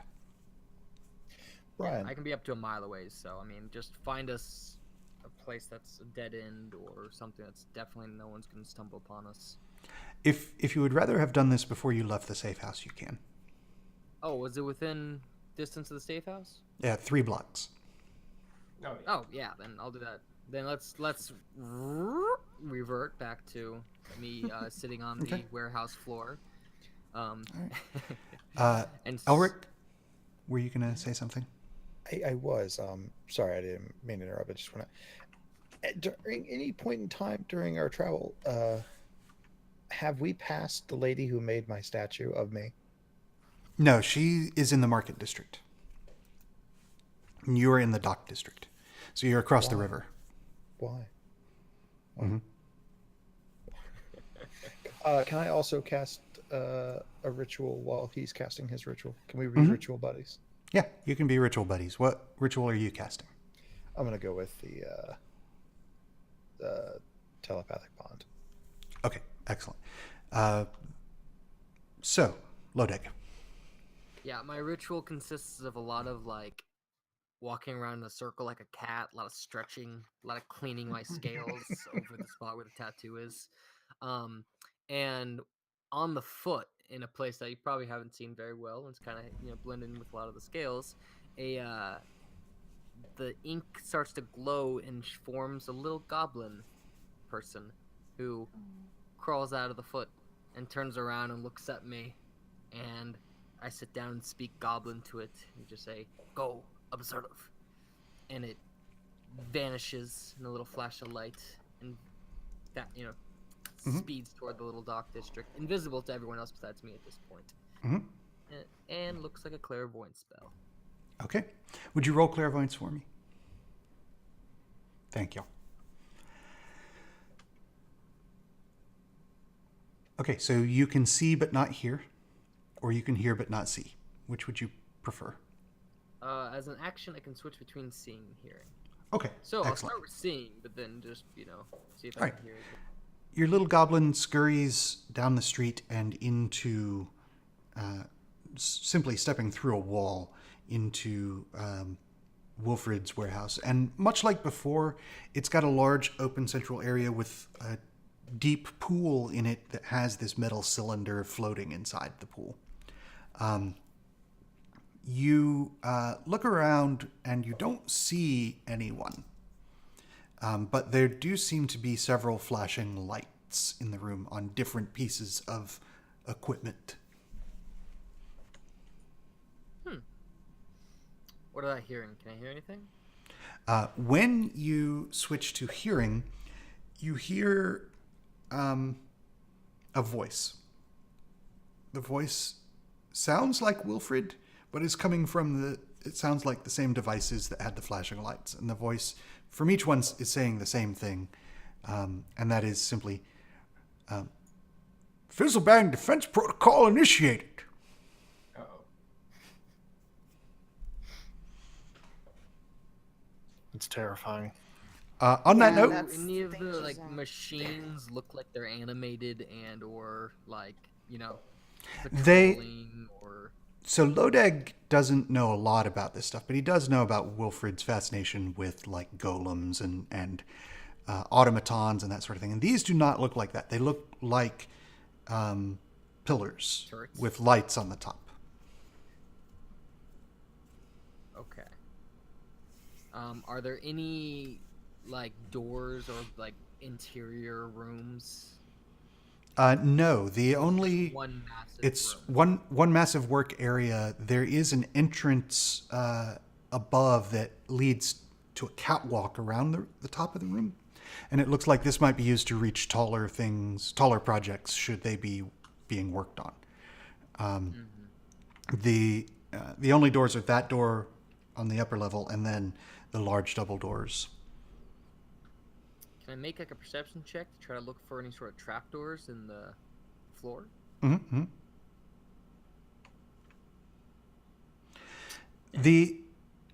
You don't see any trapdoors. The floor is covered with papers and like notebooks and I mean it's very cluttered. The only area that is Gesundheit is open is the pool, and you do see that you can't see the bottom of that. Well, I can always go swimming. Okay. I All right. think that's all I need to know. Excellent. We are going to take We're going to take a 5-minute break, and then we will come back. Okay.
break time? Yeah. Aha. I see, I see. Been looking for something to shove in my face for all of 2 minutes. It has not gone well. You should have more snacks in your fridge. I've had to cut down on snacks. All I have is like actual food, and I'm like, I want to make a sandwich right now. Sandwiches are food. That's what I'm saying. They're like not a bag of chips or something. Okay, you don't want to make a sandwich. Yeah. I understood that you wanted to make a sandwich. I was like, well, sandwiches are food. No, if I wanted to make a sandwich, I just make a sandwich. But then you gotta get out like a knife and ingredients. Oh my god, Austin, you're so lazy. I mean, I'm playing D&D. I'll just eat after we're done. I do appreciate the laziness. No, you appreciate him not eating in our faces. That too. All I'm saying is, when you go on break during D&D, you go grab something that's already ready to be eaten. You don't go make something to be eaten. That is fair. That is fair. So, are we still missing Larry? And possibly Trent. Okay. Cool. That was a good move, though, with the clairvoyance, because Wilfred had a security system in place. Who would have thought? Not me, that's for sure. I hope these robots don't get stuck like the last ones. The bathing was not great.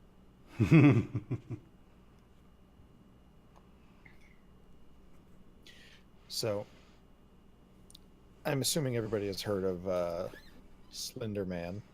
Mhm. Mm-hmm. There was a game years and years ago called Slender Man and the 8 Pages. It's based on the Slender Man myth, and the way that they used the AI in that game was actually based on, or the pathing of the AI in that game was based on an old detective game, a Sherlock Holmes game. And the reason they used it is because the programmers didn't have enough money to spend time giving the AI proper pathing intelligence. So instead, whenever the player looked away, your sidekick Watson would just teleport to you. So you'd look away, he'd teleport to you, you'd look back, bam, he's right fucking there. And it was creepy. And it was so creepy that they were like, we should make an entire horror game using this same exact AI scheme. That's awesome. They did. Bad Although I pathing think- became great pathing. Although I think that Slender Man is creepier than Watson. A little bit. Just a little bit. Just a little. All right. Hey, Larry. Is Trent back? Okay. That's a no. Also, during this break, I had to kill what must have been the 12th spider that I have killed in this apartment since I moved in. Oh, There's wow. So many spiders all the time. What have you done to anger them, Em? Kill their friends, perhaps? Just leave our corpses on the front door. Maybe they'd stop coming in. Put them on toothpicks, like little pikes. Or in It's the not, others. it's not even the season for spiders. Like we don't have them right now. Brian, I like that you put the dead demon lord on our little mantle thing. You're welcome. Oh, I didn't even notice, but I'm pretty zoomed in. I bet you don't even know when a significant person in your life cuts their hair. Well, I- seeing as that's just me, I'm pretty aware. I was talking to him and I was gonna say her boyfriend, but then I realized that that date she went on was not a good event. I don't have one of those Yeah. at the moment, anyways. Speaking of which, he ghosted me on Thanksgiving. What's up with that? You weren't there. I turned that didn't around even on me very quickly. You didn't even set a time or a place. You just like throw this at me and you expect me to just know? What the fuck, Austin? To be fair, when he said that he was coming, you did go, and then you just left. Whose side are you on? Whose side are you on? The one that makes me smile the most. Oh, did Trent talk to you guys about like meeting up near the beginning? Near the beginning of what? Trent suggested in like January or February, sometime around then, that Brian, Tony, and him and us four, like convene in Atlanta. Did he talk to you guys about that? Mm-mm. No. Oh, I am not in that VIP list, so double negative. I don't know where Larry lives either. He's in State or Chicago union? now, isn't he? I'm Chicago. Chicago. I are Chicago. It's such a dumb question to ask, but I really have to. Is it windy? Or is that a myth? It's like not like unusually windy. If you want it to be windy, you should go to Kansas or Oklahoma. I mean, Chicago is the windy city, is it not? Well, they Mhm. call that. They say it's mostly because of the politicians. Really?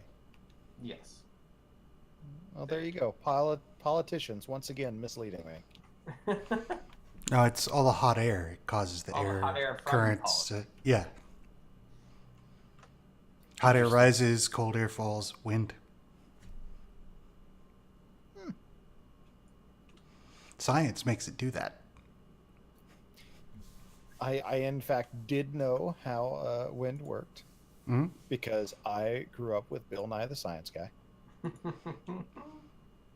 That's, it was Mr. Wizard when I was a kid, and he was super creepy. Mr. Wizard taught you science? Doesn't he Mhm. know what his job entails? Mm-hmm. Mm-hmm. He's a doctor. He should have taught you magic if he knew Stay anything in about your- anything. Stay in your own field. Stay in your lane.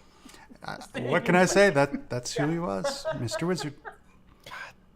I love that stay in your lanes Mm. thing. It's so good. Yeah. That's good. Stay in your lane. This is my Hear lane. about topography from This a is my physician. fucking highway. That's good. Okay, well, if Trent is not back yet, we will assume Lodeg rolls perfectly for his stealth. So you guys, we retconned the clairvoyance and the Rary's telepathic bond. The rest did happen. You proceeded to Wilfred's warehouse. You found the crater in the street, and now you are all in the alley beside the warehouse. And we know that there's most likely a security system in Mm-hmm. place Mm-hmm. in his freaking warehouse. Damn it, Wilfred. We kind of still have to break in, though, don't we? Mhm. I think we Just check if it's open. Okay, I'll check.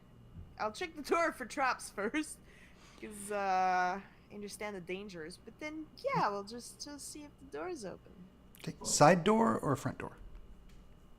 Side door. Okay. Make a perception check to look for traps. So the door is made of metal, as is the door frame that it's mounted in. There looks to be like a mail slot almost in the door. It would be at convenient arm height for a gnome, not a human.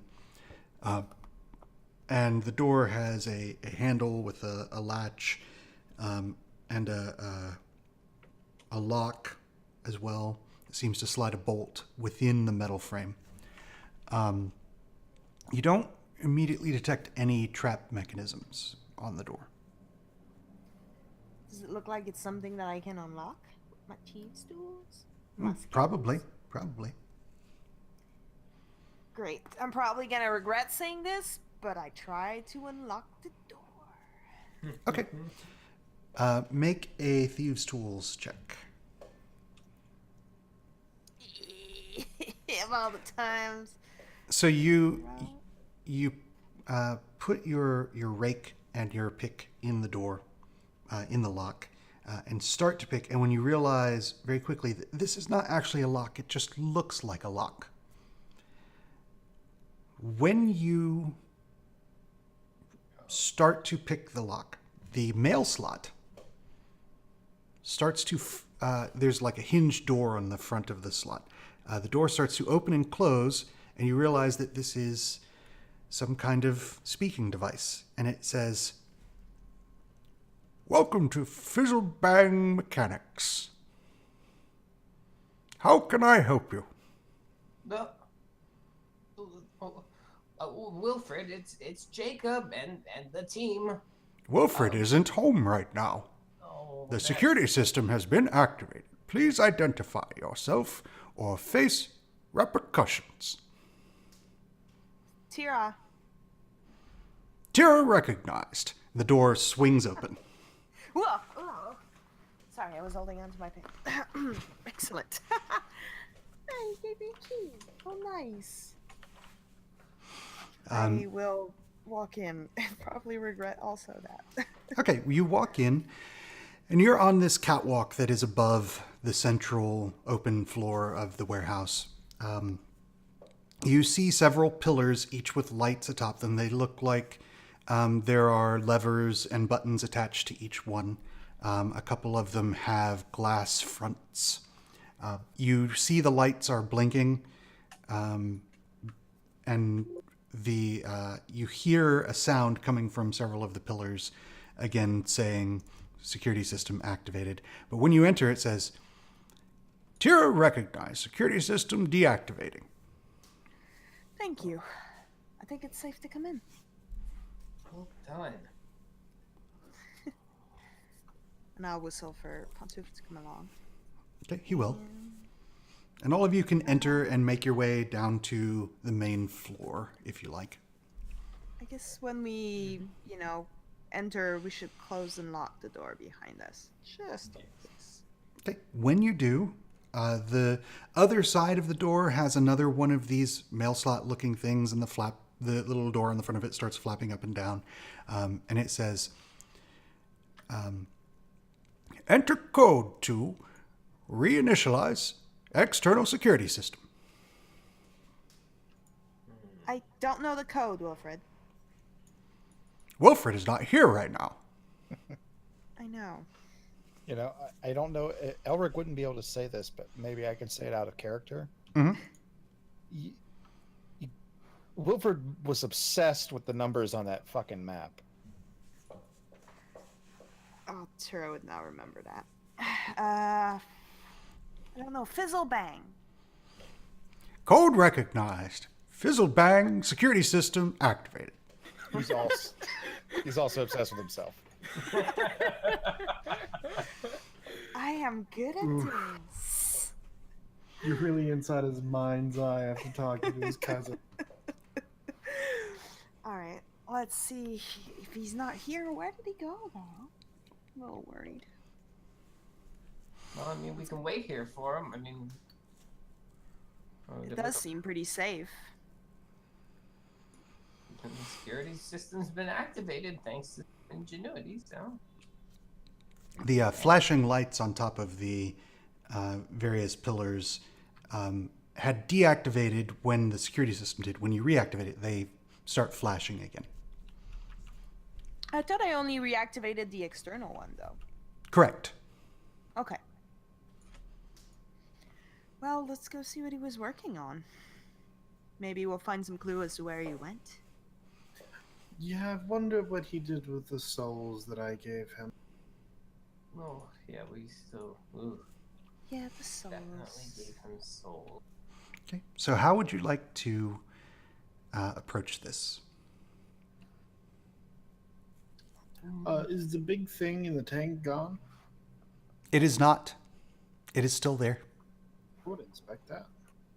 Okay. I'm very curious about That's a that. good. Also, there's probably paperwork somewhere. There's paperwork everywhere. I Jake- will peruse through the paperwork, just Yeah. see if anything catches my eye as interesting or important or a clue as to where you went. Okay. Jacob would jump in on that too. Okay. Anyone else? I just want to criticize his molding technique and or any welding that he did. Okay. Spot weld shoddy. Trent or Tony? I'm just kind of prowling around, seeing if there's anything to eat. Okay. Yeah, I don't have Just a kidding. perfect idea of what to do on this one. Okay. So I would like an investigation from Tira or Jacob at advantage, since the two of you are doing that. I would like a single investigation from Leona as she is looking over the thing in the tank.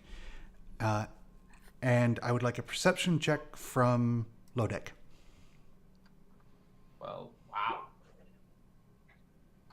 Wow. Okay. Lodeg, you smell something that smells, it smells good. It smells like rotten meat.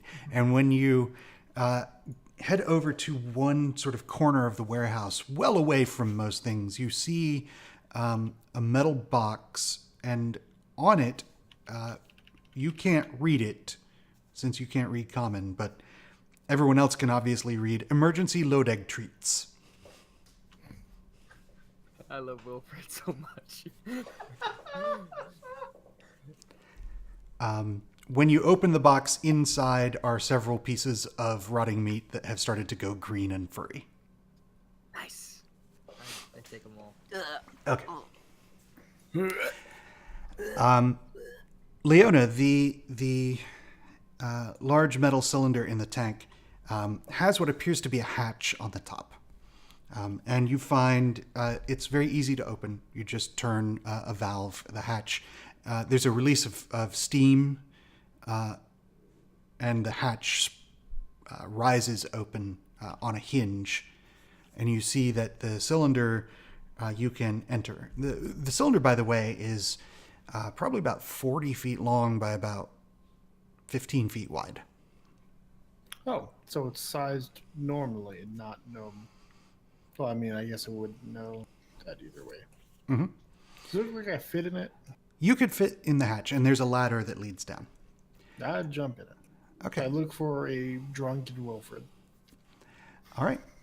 Tira and Jacob, you go through Wilfred's papers and you find all kinds of things. Notes on invisibility devices that seem to be half finished. You find notes on building a suit of mechanical armor that Wilfred could ride inside. You find all kinds of different things. There is one that stands out to you, though. It is marked as PW Fizzle Thumper.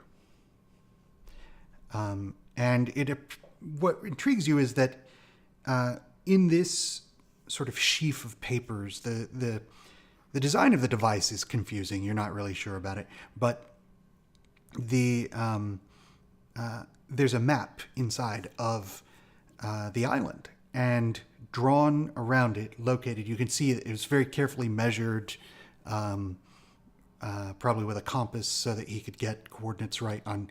There seem to be 40 different little dots that seem to circle from the coast around, forming almost a horseshoe around the port.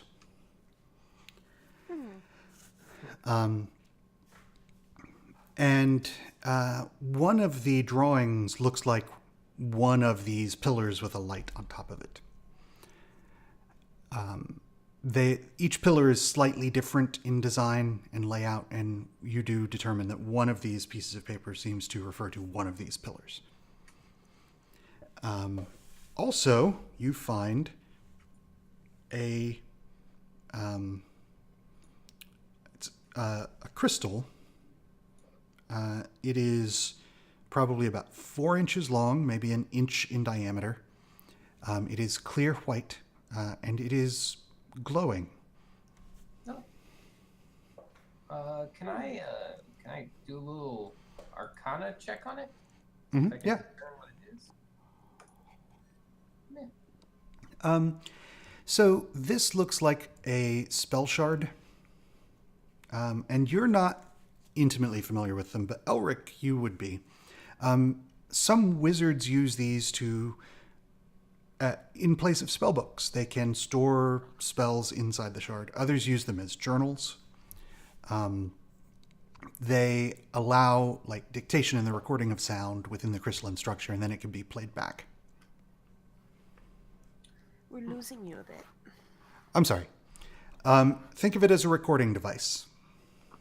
Elric, do you want to see if you could maybe activate this? See what's inside?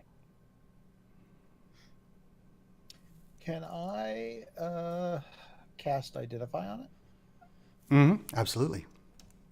I do so. This is definitely a spell shard.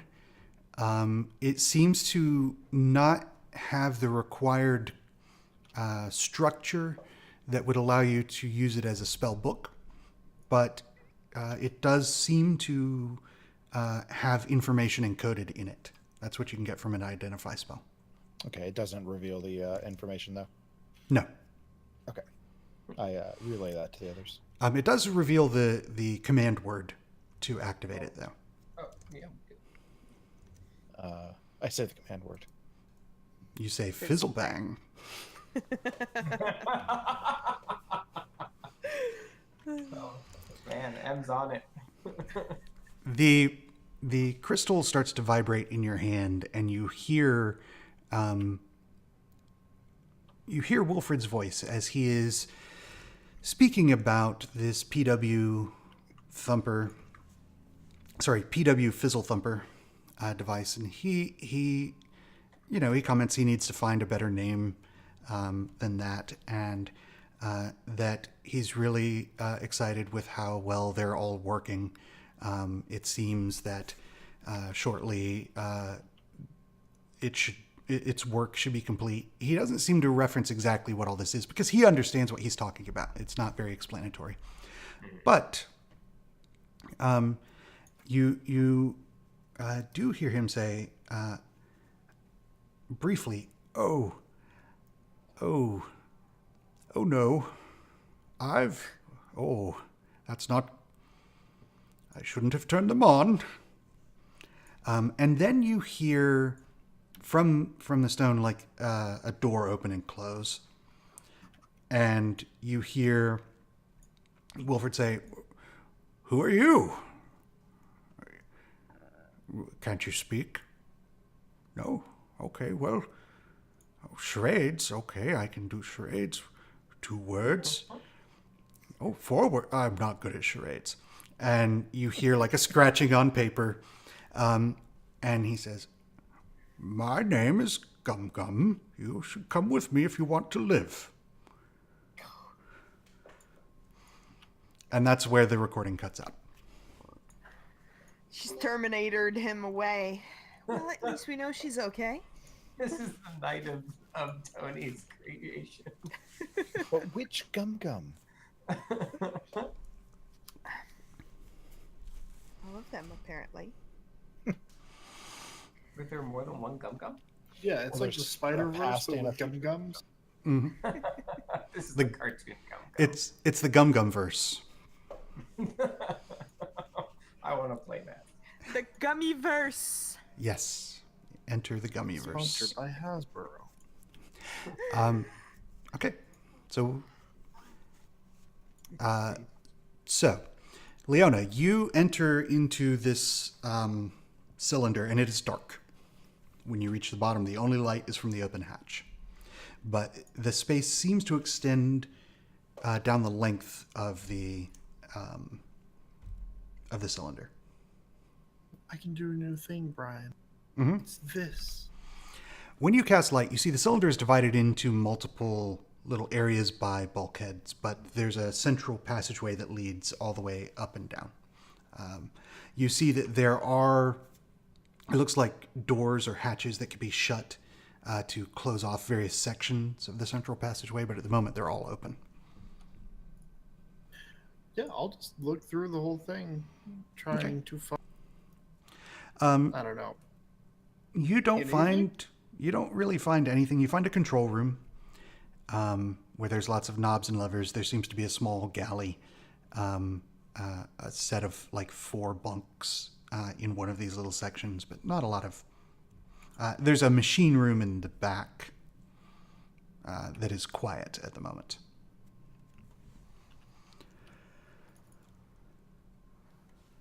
All right, if I don't find anything that's, I mean, the whole thing's out of the ordinary, I'll just go back to the group. Okay. When you get back to the group, make a perception check. You notice that one of the pillars, the light on it is flashing faster than it was when you entered the cylinder, and it seems to be steadily increasing in speed. One of the security pillars that was saying the Wilfred security system. One of the pillars, you had not gotten close enough to know which pillars were talking about the Wilfred security system. Not all of them seem to be. Many of them had flashing lights on them. I'll point it out and then. Okay. You point it out, and the rest of you can see clearly labeled on it PF Fizzle Thumper Controls. Okay, so this is the control panel. We just have to find a way to turn it off. Of course, he put a way to turn it off because, well, a crazy person wouldn't find a way to turn their own thing off. I look at the buttons. I look for buttons or lever. What is it Okay. exactly? I need someone to make. Tira make a investigation. Someone else can choose to make an Arcana check.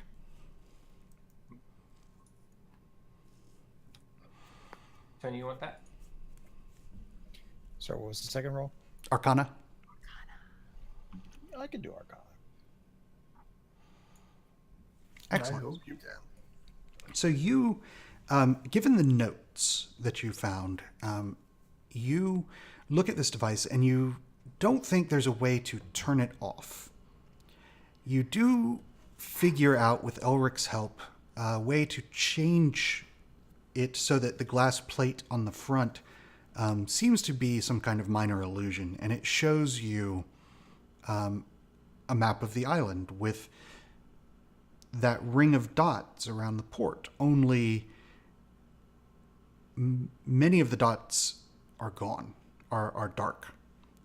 In fact, it seems like just a large section of them are dark. And then you see one of them on one end of this section turn dark, go from light to dark. Does the current layout of the dots that are darkened match with the spot of fires that we've seen? No, these go around the city, perhaps a mile away from the city. Okay. The line of fires seems to be something happened going from Wilfred's tower that people publicly knew about to the warehouse and ended at the crater that you found in the street. Okay. Well, of course, there's no way to turn it off because why would he do that? I have no idea what this does, but it's still on and doing something. And you see another one of the lights go out, the next one in the line. And it keeps doing the things. Which I one can is smash us? it.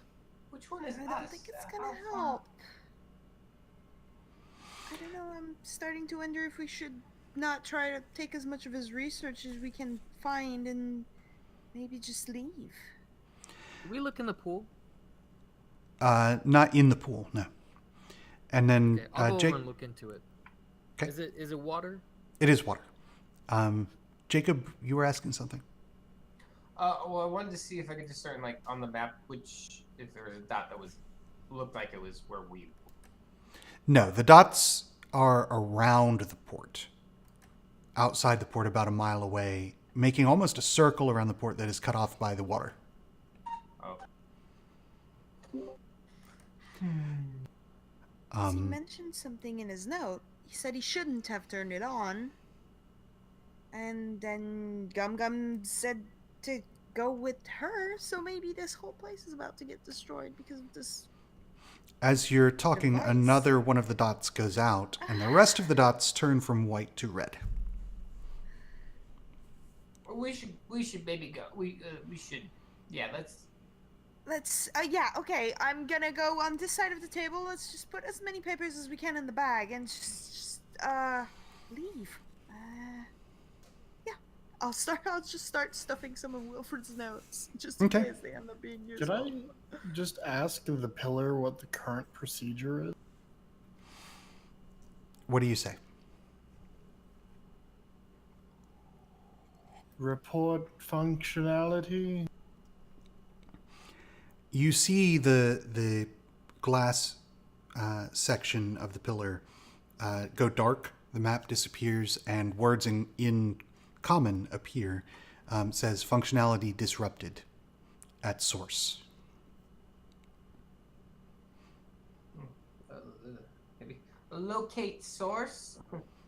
The map comes back with the remaining lights still red, and one of those, the next one in line, goes out.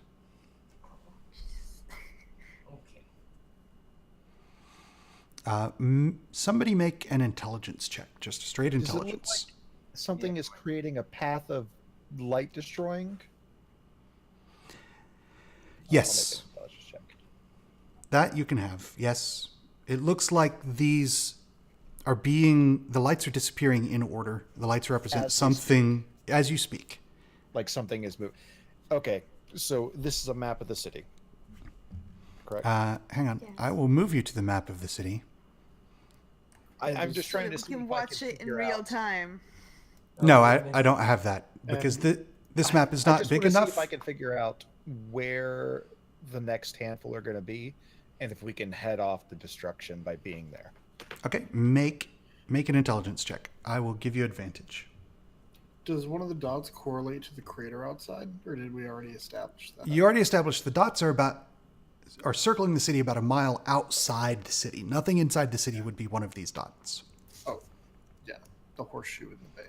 Yeah, Mhm. I try to pick a dot and time how long it would take us to get there, and Okay. then try to get there to head off whatever is going around destroying. All right, the you dots. you believe that you can fairly accurately anticipate where this line of dots is going dark and how long it would take to get ahead of this darkness. You believe, and this map is too zoomed in. We will zoom way out. And you believe it is somewhere north of the city, about a mile. The dots started going out to the west of the city, just to the southwest, and circling. So you figure you could cut them off almost due north of the city, if you left now. I relay this and encourage us to leave now. It's a great idea. Let's try it. Sure. Let's go. How are you going? Because remember, the city guard is Doesn't out like us. looking Well, for you. I And, could, mhm. Invisibility. I could cast invisibility at least on How many people do we have to invisible total? Because we've got a dog. We got a dog, we got a vampire, we got the 5 of us. Yep. I don't So- worry about Annalise. So 6 to 7 if you count Annalise. I mean, we could cover it with invisibility. Would it just be easier to try and... Is there another spell that we have? Like, between the two of us, we could invisible everybody. Yeah, if I cast above, yeah. Concentrate. Now have we passed through the market district? So you will pass through the market district on your way. Yes. Okay. What level do we need to cast at to get 4th? Is that 5th level invisibility to get 4 people? Mm-hmm. So I can do the 4th level invisibility. You could do the 3rd level invisibility, and that's everybody. Yes. Yeah. Let's do it. All right. We're doing it. Okay. I would like Gotcha. stealth checks once more. Tapping everybody. You of course have advantage because you're invisible. We are ninjas. Oh, wow. I'm terribly. Wow. Annalise is pretty good. Annalise just picks me up. She disappears into the shadows. Yep, that's about Do right. that. I knock over a Cool. bucket. Yes, stealth please, low deck. As the group is attempting to head to cut off the disappearing lights and is now invisibled. You move quickly through the city quietly. People don't seem to notice you. You are able to avoid most of them. Most people seem to have taken cover thanks to the explosion and the large number of guard who are currently patrolling the city, seeming to arrest anyone who gets in their way. So all you have to do is really avoid the patrols until you get to the north gate.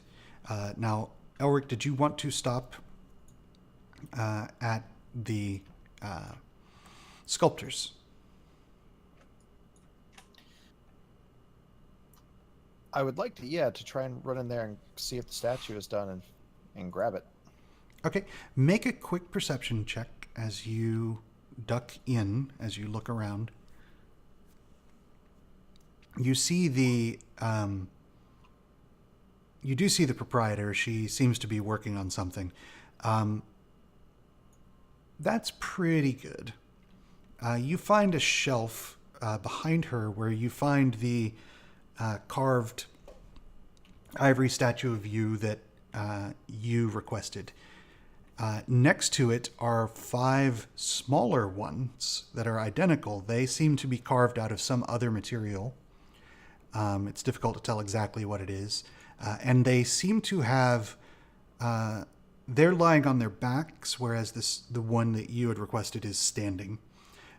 And where the feet are these little loops. Loops? Mm-hmm.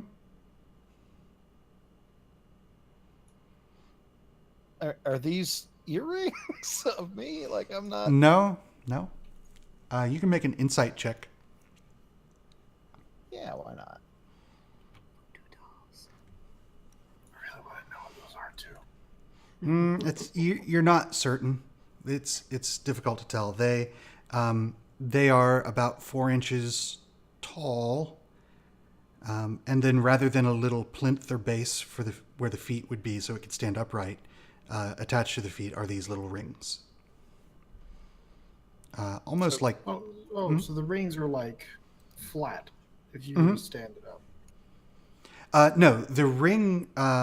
so the feet are attached to the exterior of the circumference of the ring. Oh. So if that's why they are on their backs, they can't stand up because the rings would wobble them over. Super weird. I want to know so much, but I just, I'm invisible. I say, I'm here to grab my statue. What are all these? Hello. Hi. She looks... I'm in a terrible hurry. She looks around a little bit alarmed, but she knows that you're a friend of Leona and to expect weird things. And she says, "Oh, when I finished it, one of the noble ladies saw it and requested a copy for personal reasons, and then told her friends. And now I have a little side business making copies of you."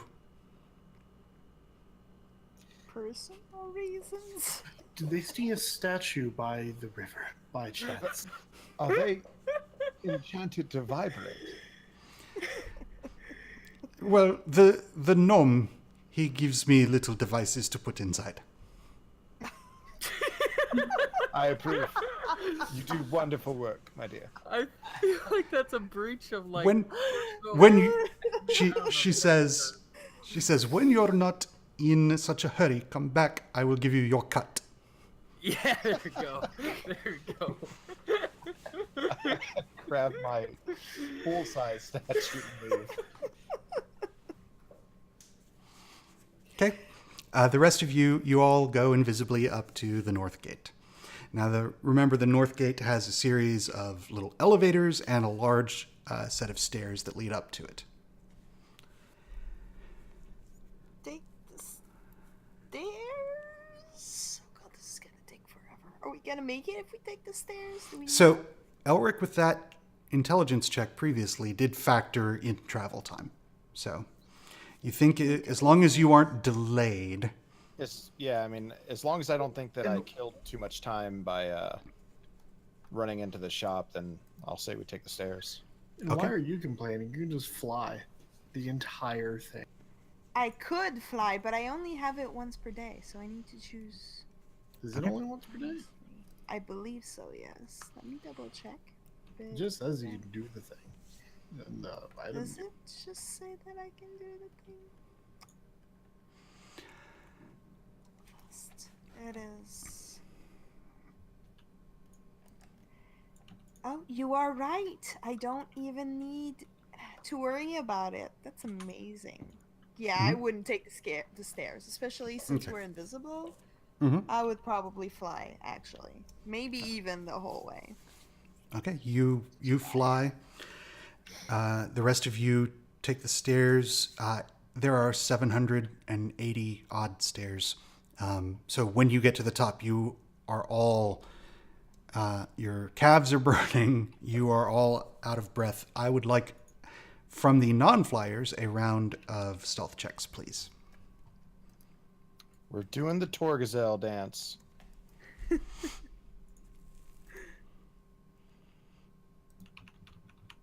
Oh, Pantouf, look at you.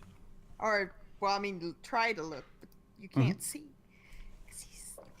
Still good. The rest of you, even though you're out of breath, Leona perhaps wheezing a little more loudly than the rest, you you make your way through the gate without being detected.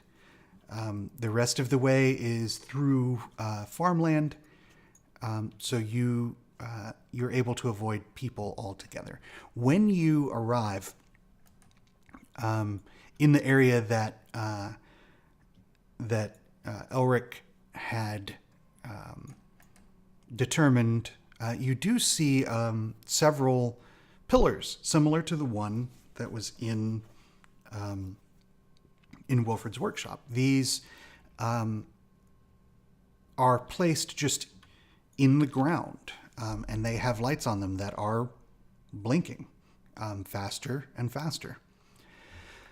The area where Elric determined you would most likely be able to cut off the approach of whatever it is right on the edge of where the orcs had burned. There's a small area of trees, and the pillars leading into the trees. You think you could probably set up some kind of watch here, or find places to hide amongst the burned trees, or the trees. Some of the trees still have foliage. And I am going to move you to a map. That is not select. Crikey.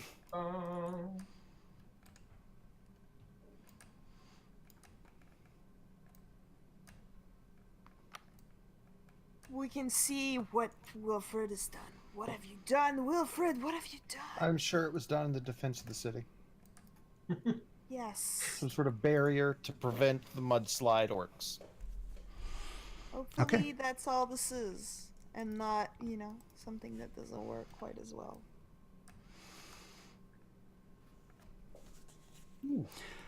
So- I don't know. I don't remember Einstein getting this kind of criticism. Wilfred was trying to create a needle big enough to take blood from the city. I kind of like that, actually. That is correct, Lodeg. Also, some previously flammable trees.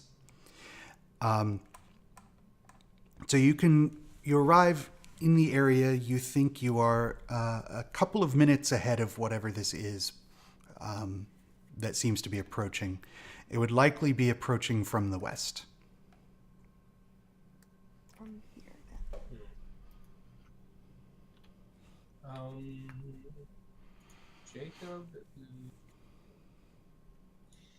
maybe gets set up over here. That's Okay. up higher ground. Yeah, it is. It's actually about on level with the northwest pillar. It is well above the other two pillars. Oh, okay.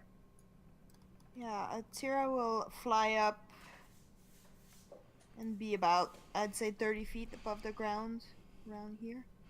Okay. And Pantouf will stay with Lodeg, because Lodeg knows where to find the food. And also, he smells funny, so that's nice. Okay. Lodeg climbs the tree. Pantouf stakes out beneath the tree. What about the rest of you? Annalise will come there. I'm invisible, so I'll just get towards the where I know it'll head and try to hide at the base of the tree. Okay. Yeah, Annalise will just stay close to me. We'll figure out what to do when the time comes. So she is in mist form at the moment. She is unable to reply to you. Okay. But she is the I have no doubt she's going to do whatever I say, so I guess I just say it over my shoulder. Okay. Leona, what are you doing? I'm just gonna sit behind this rock. Okay. Is it like a medium-sized? Would it cover me? If you crouch down behind it, it would. Okay, I crouch behind this rock. Okay. And what about your new familiar, Elric? Oh, they're not invisible, so It's pretty small, though. do I think I could hide it reasonably?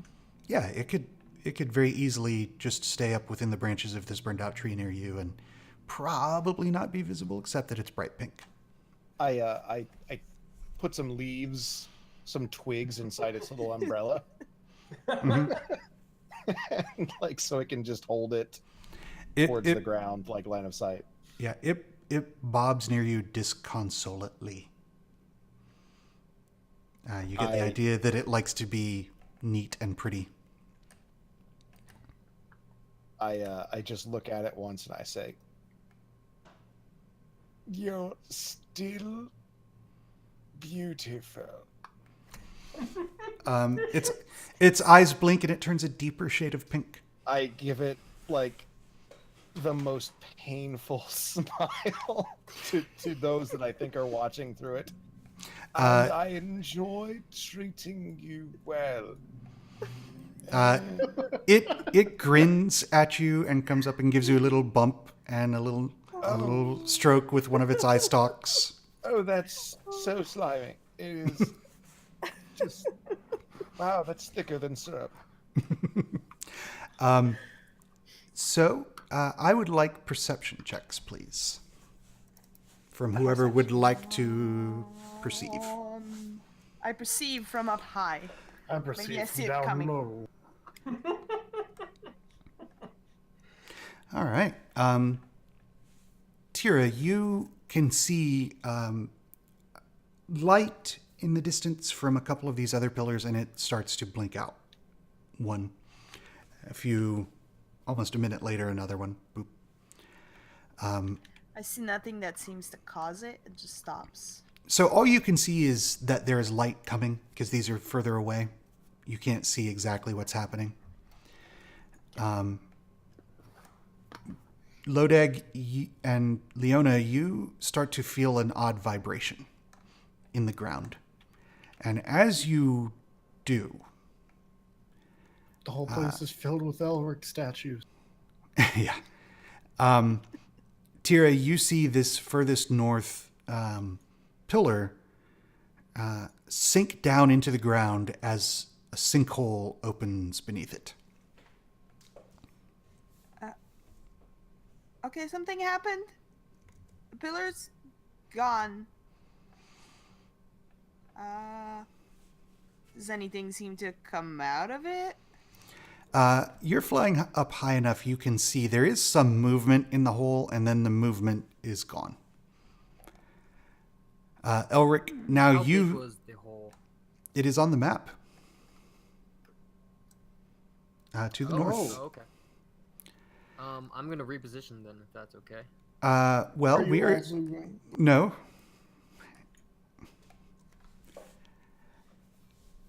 We are going to roll some initiative to see if you can. Reroll. Yes! Taking the disadvantage. That's my third. Hachi, hachi.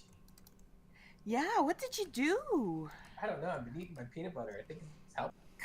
It's the protein and the good fats. The healthy fats. It's the good fats. Okay, we've got... okay, excellent. Pantouf. Oh, that's right. Puppy needs to get ready to play. Time to pop up. Pop up. Wow. Oh, he wasn't ready. He was still eating that green leg meat that Lodeg gave him. He's still not sure how to feel about it. Let's see how he feels about it. Oh, it's pretty good. It's pretty good. It says a He's a special hearty dog. taste. It's never tasted. The He's never mold, tasted actually. that before. Okay. So he's a little distracted when the initiative comes around. Exactly. He's sitting there. He's laying down with the meat sort of between his two paws, and he's got one holding it down as he's pulling, because the meat's also really tough at this point, and he's trying to... Jacob. So the pillar disappeared beneath the ground. You can very easily see that a hole opened up. And you now all very clearly feel the ground trembling. Okay. I'm going to send Mort over to the pillar. Mm-hmm. And I'm going to. I can cast touch spells through Mort. Mm-hmm. Mm-hmm. Okay, so when the pillar disappears, I want him to. Well, I don't know if he'd be able to touch. I wanted to try to cast Bestow Curse on whatever's down there. Okay, so at the moment, it's just the pillar where Mort is. But he can hold his action when something comes up to cast Bestow Curse. Okay, that is Jacob's plan. Okay, Lodec. Alright, I'm going to hop down and scamper up to next to Elric here. I just like the idea Okay. of wood scampering. I've got like 80 feet of movement, so I don't know how much I can need to go Okay. up and then up. I want to basically get up into this tree as high as I can. Okay, the ridge is about 10 feet high. So you can climb it, but it's going to take 10 feet of movement in addition to the normal 5 to move through that square. So Yeah, that was 40 feet of movement just to move across the map. Okay. Plus, I'm dashing, so I'm using, I got 80 feet. Excellent. So you can get up into the tree. All right, and I'm going to rage. Okay. As you're climbing up into the tree is starting to sway as the ground is vibrating more and more.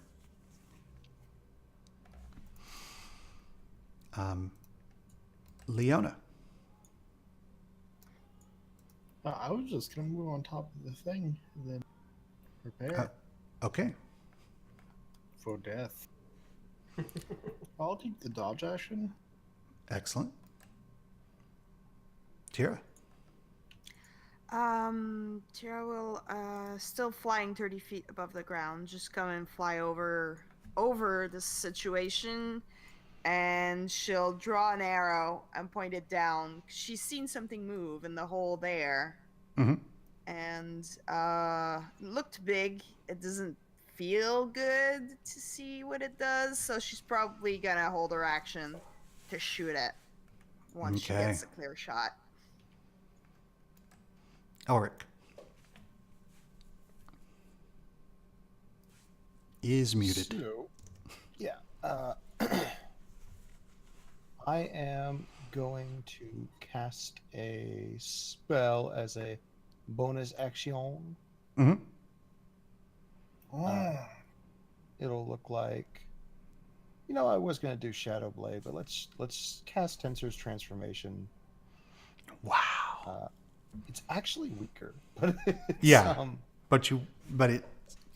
But it's so blade singery. I Mhm, cast it. mhm. Describe it for me. What happens I to imagine- Elric? I imagine that the two rings of tattoos on his arms start to spin rapidly until they actually start to expand, and this tattoo mesh of arcane runes just covers him on every inch of exposed skin, which is pretty much just his eyes. Okay. It goes all over his arms and up his neck and leaves only really his face unaffected. Excellent. And Mhm. Mhm. and then this is where we're expecting a bad guy. Mhm. I will come over here and expect a bad guy. Okay. It's good when they're expected. You know what? I'm gonna move mhm, another 10 feet because there. That's Okay. Annalise will prepare a spell. You see her concentrating and clutching at the holy symbol she has, and her hand starts to blacken. Before Pantouf's turn, the trembling of the ground gets greater and greater until another sinkhole appears, this one larger. Oh,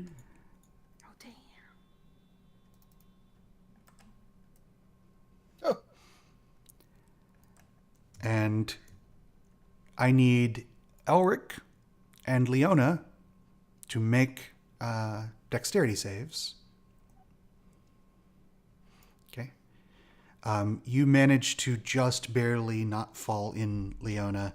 The same with you, Elric.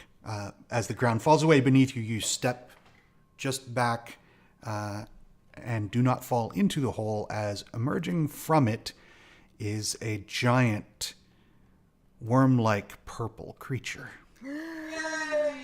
A purple worm.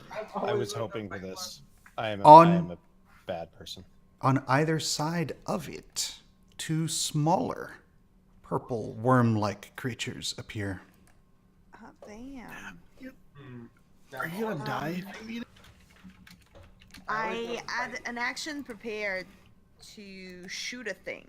Mm-hmm. You have many things you could shoot. That is very true. I'm just gonna start with the smaller ones, I think. Is it? Are we still invisible? Are we not? Is it surprised by our presence at all? I would wanna say- know if I have advantage or not. I would say that you do have advantage. Sweet. Then, excellent. I will make those attacks sharpshooter. 'Cause yeah, I took sharpshooter. And I'm gonna shoot the top one once. Damn. And then, without the sneak attack, twice. That's still crit. Okay. Both attacks hit. Hit, yes, because you have advantage. And it does an amazing amount. Just the two attacks, as it is coming up, you fire straight down its throat. It thrashes about in pain. That is 54 points of damage. It looks quite hurt. Jacob, you were going to, through Mort, cast a curse. Yes, I was going to do that. Sorry, my clock is reminding me it's late. I was just looking at. There it is. Haha. Okay, what would you like to do to this creature? I want it to have to do a wisdom save at the start of each. Okay, that is good. Good stuff. Because I don't think it's a wise creature. Okay, But so I could be first it has to make a wisdom save, and then what is your save DC? My save DC, I believe it's 15. Okay. Yes, 15. All right, it will make a wisdom save. Yes! Oh, damn. All right, so it comes up, and you see it start to go for Leona, and then Mort swoops down, headbutting it as he has no appendages otherwise to touch it with, and imparts your curse and flies back up out of its reach. However, the other two will get their attacks. One is at Leona to the north, and one is at Elric to the south. So let's see how this goes. First is to Elric.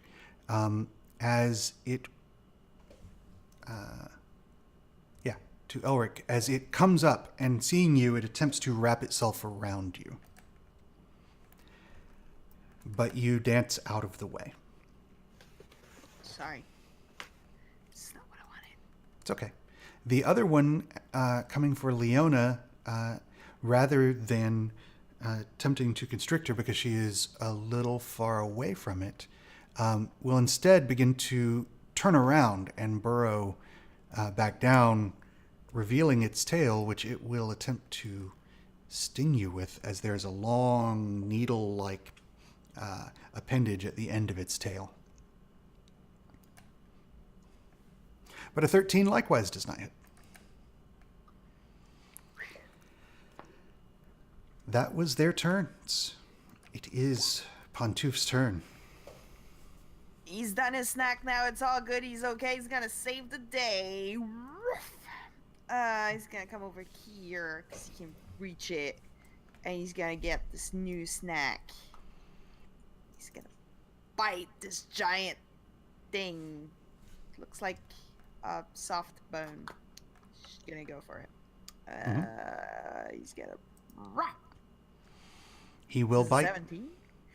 Yeah, you go, puppy. And then he's gonna try to use his jaws. No, he's gonna try to grapple it, is what I mean.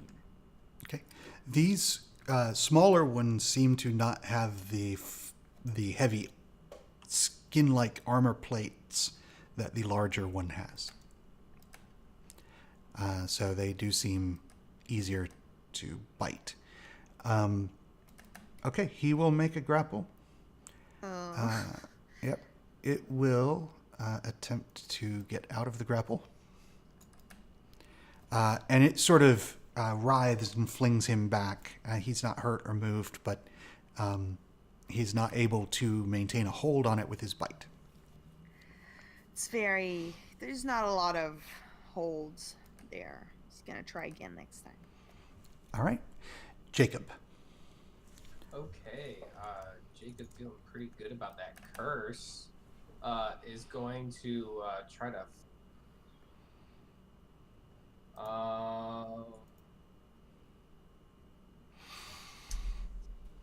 Jacob is going to cast. He's going to cast. He's going to cast haste on Elric. Okay, Elric, you have haste.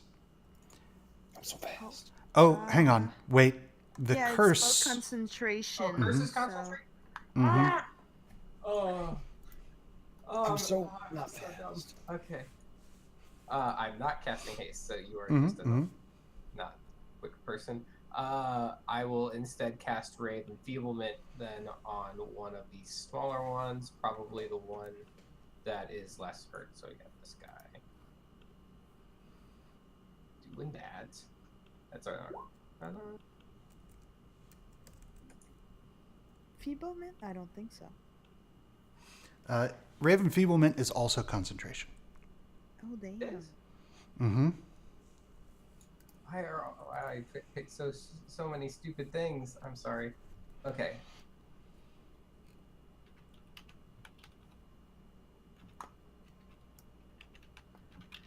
You need a good old-fashioned magic missile. Why did I say it? Wrote it. Okay. I'm going to cast Ray of Sickness. Okay.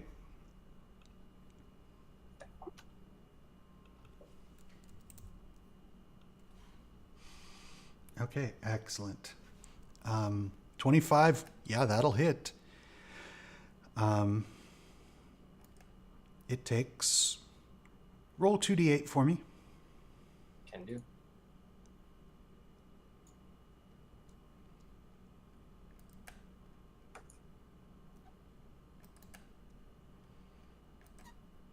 Okay, it will take that damage. And it's poison. Mm-hmm.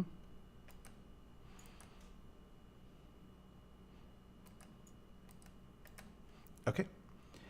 Anything else? That is it. Okay. Low deck. Ah, so many things to bite. So many things. I think Lodeg's gonna go after the little one first. He's gonna jump down at it, mouth open wide, trying to just An appetizer, perhaps. An amuse-bouche. Precisely. No, he just doesn't want anything biting him while he's biting the big thing. Let's get the little one first. Eat it slowly. Alright, he's gonna make a bite attack as a bonus action. Okay. You do bite. It does Is hit. that it?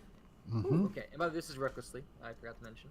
Mm-hmm. The spirit of the great worm surrounds both of them in a circle, and then he'll use Squall, and this will do both cold and lightning damage. Oh, nice. Okay, that is a lot of damage. 18 piercing. I'm trying this. So Plus 14, 21. As you come down, you bite it, and the wrath of your ancestors wraps around it. You stab down at it with Squall. Your first time using this new, beautiful trident that came from those strange little pieces of cardboard. And the creature, electricity plays all around it as parts of it freeze and shatter, and it dies. Nice. The Alright, the larger worm immediately gets a saving throw, ooh. but fails, Yes. and nothing happens. Can I finish my turn by climbing on top of the big worm? Yes, make an athletics check for me. This is at advantage. Mm-hmm. Okay. It is at disadvantage because of the poison. It should have been for the wisdom check as well, but it failed. It is going to attempt to throw you off Okay. with a 13. That does not work. Yeah. All right. I'm on top. I'm riding. I'm opening my jaw. Like, why can't I extend my jaw to be even bigger? Okay. That is my turn. Leona. If you gain the ability to swallow things whole from this, it's going to be terrifying. Also very just gonna- practical to get rid of a body. Just saying. You went there first. That was a little. It's terrifying, honestly. I'll draw a scale mark, Mm-hmm. and I will stab. Okay. When you do, When you do. Skelmar, when he comes out of the scabbard, he says, "Finally a dragon? No, not a dragon. Fine." But you. Skelmar, after we kill the worm, I promise we'll see if any dragons are within 5 miles. But hearing his disappointment throws off your aim on your first attack. And Skelmar just scrapes down the side of the thing. I don't need to pout. So for my second attack, instead of actually attacking, because Skelmar is being difficult, I'll tell Lodeg to bite it. Okay. Eat that meat. Eat Skel- that meat. Skelmar says, "Swords don't pout." Mer. They rust. Rawr. Okay. You can add 6 to that damage roll. Nice. Excellent. 19 damage. What does it taste like, Brian? At the moment, it's just rough sandpaper skin. You just barely get into it. I need to get inside of it. Oh, Into dear. the soft. I have seen this movie. Okay. Anything else, Leona? Yeah, I'm going to help Elric with the help action to hopefully murder this little worm. Okay. Excellent. Tira, it is your turn. Okay. I was wondering, these things, they don't seem to have eyes, do they? They do They have not. eyes? Cool. So, seeing how I'm flying, if I wanted to use my bonus action to try and hide so that it doesn't know where I'm at, Mhm. is that something that you think could be done? You could That's what definitely I wanna try. do. You could definitely try. Okay. And, well, I'm gonna move to the side just so that we're not all clamped up together. Mhm. And I'm gonna... Because the big one has done nothing yet, so get rid of the small ones. And we can all tackle the big one together. Sharpshooter again. 'Cause this is really fun. Hopefully I have advantage. I don't know. Okay. You fire at it, and you do hit. As the creature seems to be opening and closing its mouth, sort of waving its head back and forth. You find it somewhat distracted. And I shoot it again. That is so much damage. Sharpshooter, baby! 54. And it looks very hurt. It screams out again as you find segments between its burgeoning armor plates. And that's my turn. Okay. Elric, you are not hasted. But you are transformed. I would like to maneuver around here, provoking from the big worm. Okay. The big worm is going to make a wisdom save to see if it can do I guess anything. I actually didn't have to move. Oh well. So it fails. That poison is good stuff. It still would have failed. Okay. From here, I will strike out and we'll see if this works. Should like Dees. And Wow, DC. it is way higher wisdom than I thought it I'm gonna re-roll that one with dissonance. Okay. So nope.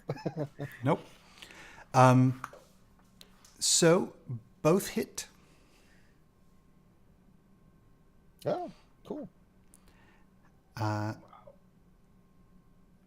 And you still take a point of dissonance, so you now have disadvantage on lots of things. Sorry, not disadvantage. Minus, yeah. Minus one to lots of things.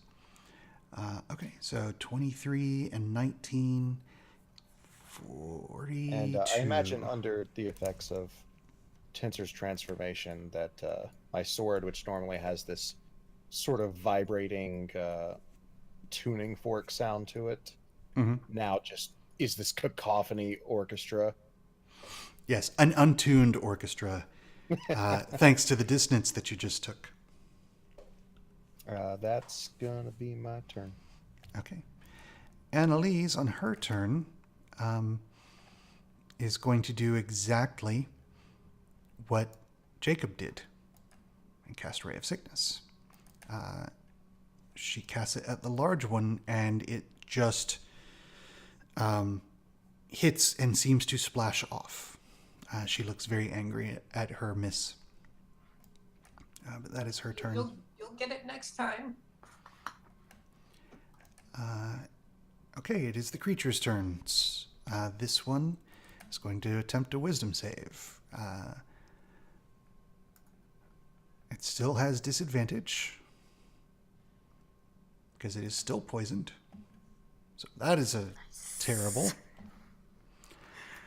It does nothing. The other one. Curse. I'm so That curse. I am so happy. The other one is going to attempt to dive down into the earth. So as it moves away, there are 3 attacks of opportunity on it. Oh man. Does Leona and Pontouf give each other advantage, or they just straight up attack? They just straight up attack. Cool. And Elric could make an opportunity attack if he chooses. I mean, do they cut it in half or? No. Okay, I cut it in half. Mm-hmm. I do not cut it in half. Okay. I cut it in thirds. As it begins to tunnel under the earth.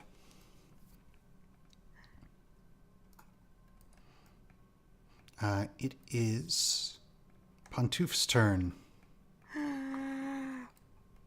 Poor puppy, he lost his prey. He's gonna go and try to follow Lodag. It's a big worm. He's just a tiny dog, but he's gonna do his very best. That will hit as he bites into it as well. Seeing that Lodag knows where all the best food is. Exactly. And then he's gonna try to wrestle it, because he's a strong dog. Okay. It lost the poison at the end of its turn.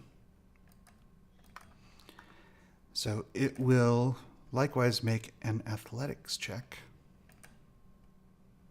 That was supposed to be at advantage. Not at advantage, just normal. Which would still be a 14. He's a purple worm wrangler. He's the best dog. So Ever dogged. So Pontouf definitely has a hold of this thing. Now it is 2 sizes larger than him. Oh. So So you can't grapple it. he can grapple it, but it's not restrained. Okay, that's fair. So he is It's like when he clamped. was with the dragon. He's just hanging off. on the Exactly. side by his mouth. It's just, he's doing the thing. He's a good boy. All right.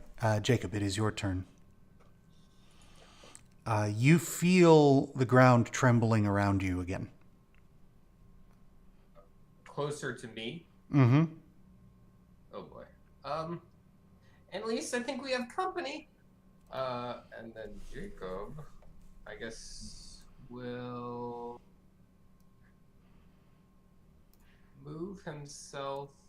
See, I'm gonna move over here by this tree, and when something pops out of the ground, I'm going to cast another ray of sickness. Okay, excellent. Lodeg. Brian, I Mhm. would like to cook it from the inside. Are you going to jump in its mouth? I don't want to be on the inside yet. I do just want to get to its open mouth and breathe. Yeah.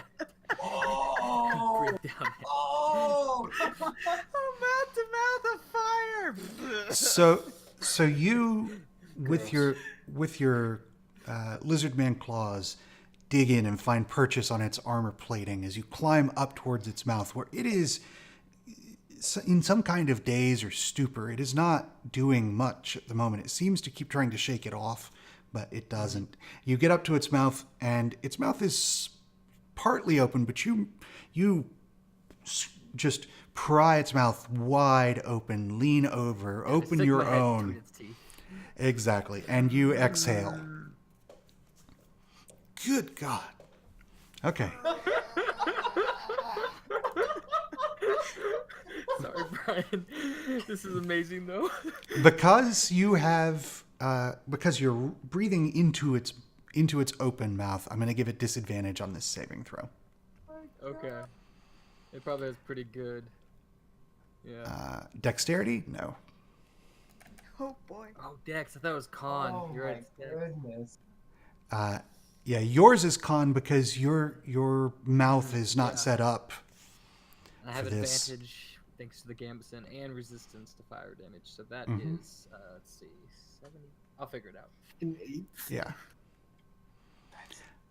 roughly like Um, 9. Okay. As it takes 78 points of damage roasting from the inside. That's It starts to writhe around, but you keep your hold tight on its teeth. Okay, Mama bird, you feed All the right, that's my turn. some fire. excellent. Leona. Everything about that is terrifying. So if Scoutmore wants to pout, I'm gonna let him pout. I'm assuming the worm, his reach is longer than 5. Just a step back. They'll pull out the Silver Star of Luck. Throw it. Okay, Uh, you. It mhm. does not do well. Right. So you throw it, and it just does a loop around the creature as the creature is writhing in pain from the burning from the inside, and the star flies back to your hand, and you catch it. Let's try it again. That is. You can only throw it once per turn, I Oh, believe. can you? I believe it returns to you on the end of your turn. Is that right? Most returning weapons do that. Silver Star of Luck. Just before Yes. their next turn, it will Yes, it come back does. to you. So That's all right. I don't need to attack twice. I can just use the second attack Teltier to shoot. Oh, that I can do. Can I choose to sharpshooter, or I just shoot when she tells me to shoot? you, Sharpshooter is something you can just do when you do On my- anything. When I do anything? agreed. This has been working. I don't know how well this is gonna work, but I'm gonna try it. Oh, 22 will hit. You do 30 damage to the creature. As you strike it Does that in a still include your smoldering. attack? I did not put in the sneak attack. Put in the sneak You're right, I attack? can have. Sneak attack was not in there. 1d6. Yeah, you're third level, It's right? there. 6. I'm third level. Yeah. Well, 2d6. 3d6. Two. 2d6. 2d6 at first. What? Okay. It's 1d6 at first level. Really? So I should have 2. Hang on. Hold, please. Here. Well, I rolled a 1 and 6. Both extremes. No, you're right. I think it's 2d6. I just not all because I have different sections of sneak attack, and I guess I did Yeah. not. At third level, it is 2d6. It goes up 1d6 every odd rogue level. Nice. So +7, 37 Okay. total. All right. The creature is thrashing around in pain and confusion. This black mist surrounding it that keeps it from being able to see or attack any of you. All right. It is Tira's turn. All right. I'll use my bonus action for a steady aimed shot. I'll make it a sharpshooter shot as well. I'm just gonna lay into this this worm. Once. And then twice.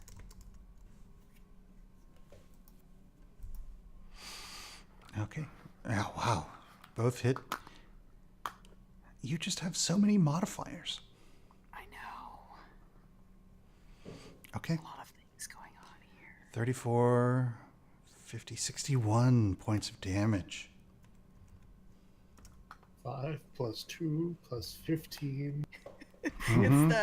That's the steady aim and the sharpshooter. Just adds an incredible amount of damages to everything that I do. So, like, what is the minimum you can do? In 8, damage? 15 plus 2? Minus 25 7. minimum? Yeah, it's crazy. Sounds about right. So, Anything else, Tira? No, that is it. I am just flying high, shooting things, having a good time. Okay. Elric. She's having a good time. She's having a Having good a time. good time. I would like to move forward and bop a thing with my bop action. If I Okay. move up here, would I be flanking with Pontouf? I'll give you flanking. It This actually creature's- doesn't matter. I have advantage on attack rolls because of tensors. I don't even know. Mm-hmm. I'm just a dumb person. I'm going to hit the thing It's your first transformation. with my dumb person attack. Nice. All right, both hit. That is 51 damage. I've done the boppage. I Okay. will end my turn. All right. Annalise moves to stay beside Jacob and readies an action. On the creature's turn, it is going to attempt another wisdom save. All right. That looks like this. Oh, oh, damn. He it's was not tired of our shit. it's really not happy. And now it is going to attack. Oh. Rah-rah.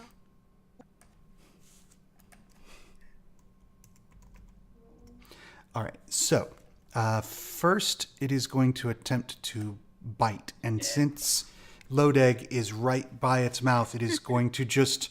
You see an undulation go through this worm-like creature, and Lodeg is flipped where he's holding the teeth, flipped around over into its mouth. It is going to attempt to bite him. And miss, as Lodeg holds on. Then it is going to... Kind of sad about that. It is going to strike out with its tail. Let's see. 1 is Elric, 2 is Leona, 3 is Pantouf. Leona, I'm ready to die. how do you feel about a 17 to hit? I feel pretty good, Brian. Mm-hmm. I'm feeling pretty good. Okay. Wow, that's a lot of things. And then it is going to turn and dive down into the ground. Lodeg, what would you like to do? I'm not gonna let my prey get away from me. Excellent. I need you to make a strength save. I have advantage on this. 26. You manage to hold on as it begins burrowing under the ground. I have a question for you. Pantouf was grappling it. He can choose to let go or hold on. I think he's gonna see that Lodeg is holding on, and he's gonna try to do the same. All right, I would like a strength save from him as well. As he is scraped off on the side of this hole, descending down. Let's see. Elric can make an attack of opportunity.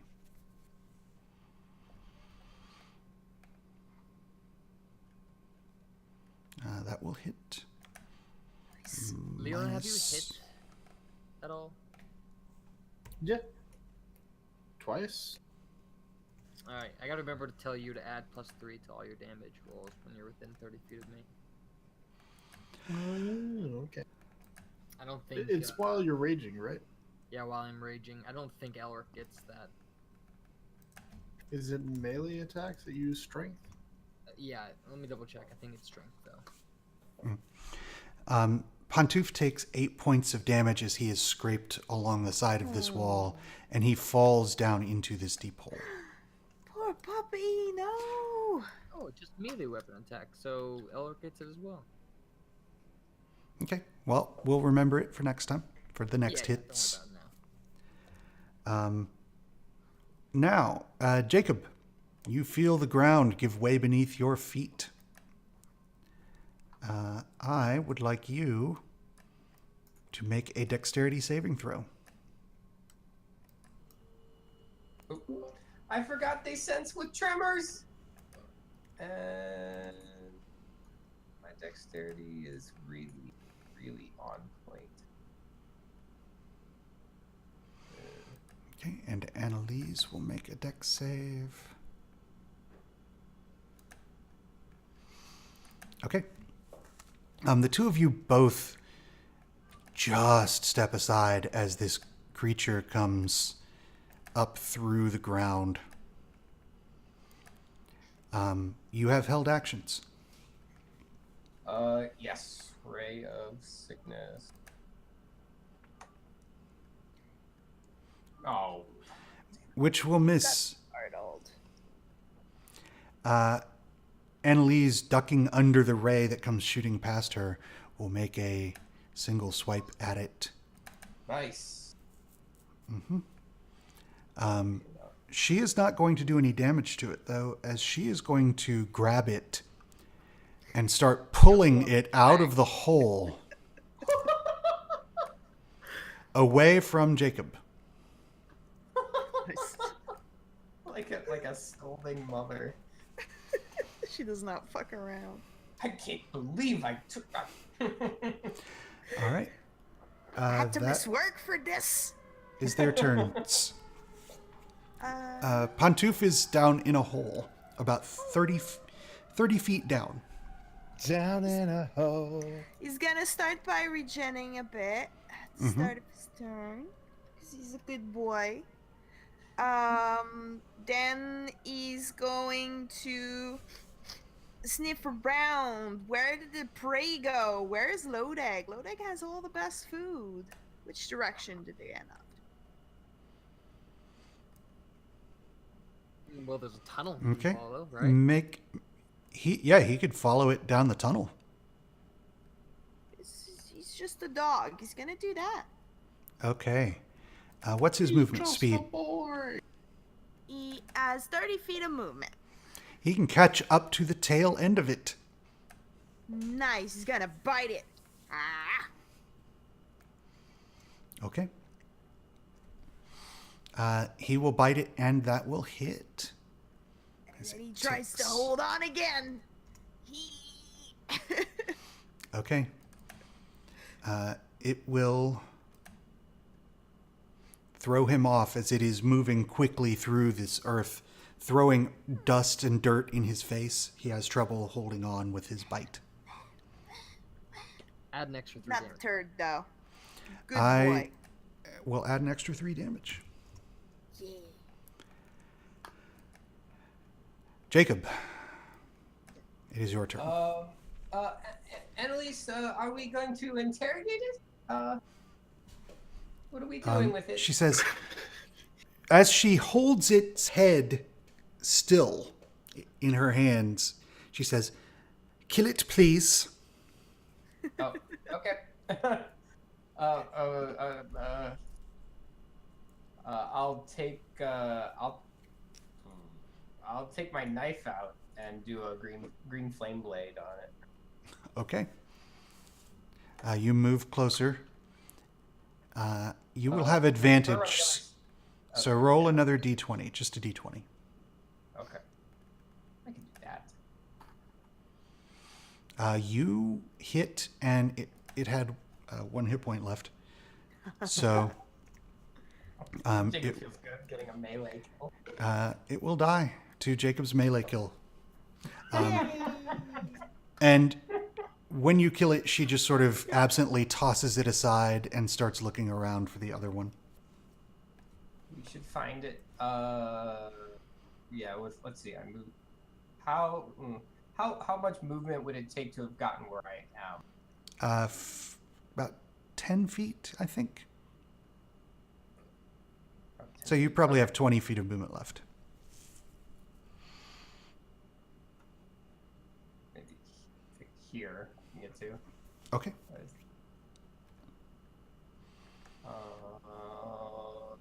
Yep, that's Jacob's turn. Good turn. Get Okay. the other one. Lodeg, you are being dragged through the ground. Yeah. I don't like that. I'm gonna jump in its mouth. Okay, you choose to jump in its mouth. I need a strength check from you to not get scraped off on the side of the wall. Just strength check. Mm-hmm. You can do athletics if you want. Okay.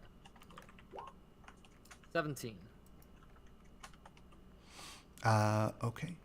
It is going to... no, 17 is enough. Is enough to hold on and climb up. Are you climbing into its mouth? Yes. Okay. You do so. Oh, okay. I jump into its mouth and then I start ripping out its tongue with my teeth. Excellent. Get to the chewy bits. Yeah, loading. That's badass. Okay, that hits for sure. Okay, and then I'm going to use Squall to like stab it up through the roof of its mouth, trying to get at its brain. Okay. All right, I'm going to give you a choice. You absolutely hit. You can choose to do the damage, or you can choose to wedge Squall in place to keep its mouth open so it can't bite on you. I would For- do that second part. Okay. Yeah. You wedge its mouth open with Squall, doing really no damage, but you feel like, given Squall's legendary nature, this creature would probably not be able to snap it or close its mouth right now. Yeah, I just wanted to keep its mouth open so I can stay in place and continue eating meat from the inside. I hate it when the food fights back. The worst. Okay. No, I like it. I just hate it when it wins. Leona. So can I see the tail end of it, or is it all the way gone down there? It is all the way gone down the hole now. You could do a perception check to try and feel where the tremors are going. You know, I think I'll do that. Okay. They seem to be heading to the southeast. I will move that direction. Yes, it can. Dirt and rock are coming past you. It travels by undulating through, just pushing this stuff out of the way. It's got hundreds of little spikes on its body that gyrate. Exactly. Gross. I know this because I watched Trimmers.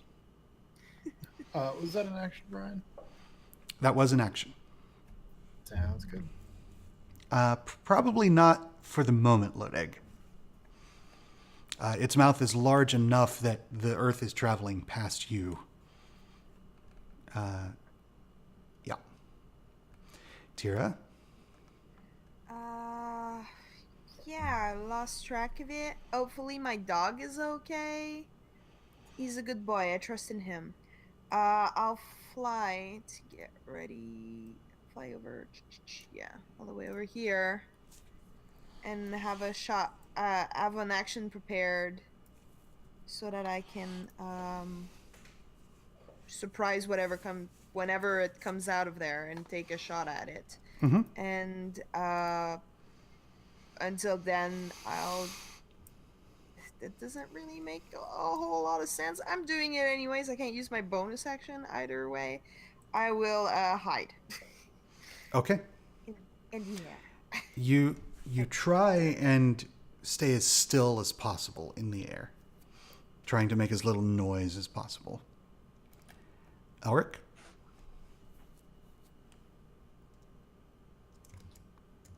So I don't have eyes on the worm, but I see everybody gravitating towards that side. Mm-hmm. I will just maneuver over with them. Okay. I will ready an attack if something comes in range. That's my... Yeah. Okay. Annalise is going to ready a spell. On its turn, you see the ground drop out beneath the last pillar.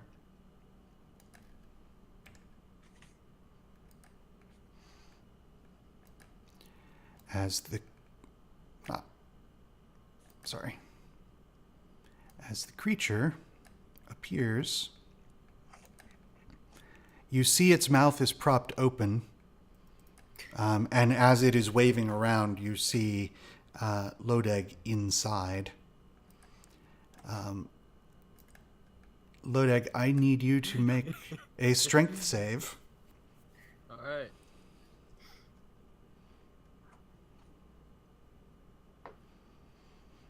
Nice. Mm-hmm. It is going to fail to throw you out. Okay. For its other attack, it is going to try to hit Leona with its tail. I made a mistake by moving here. And miss, as I cannot roll to hit tonight. Yeah, this is not your most deadly night. Not that we're complaining. Hey, This is Brian, fine. I'm gonna ask a weird question. Mm-hmm.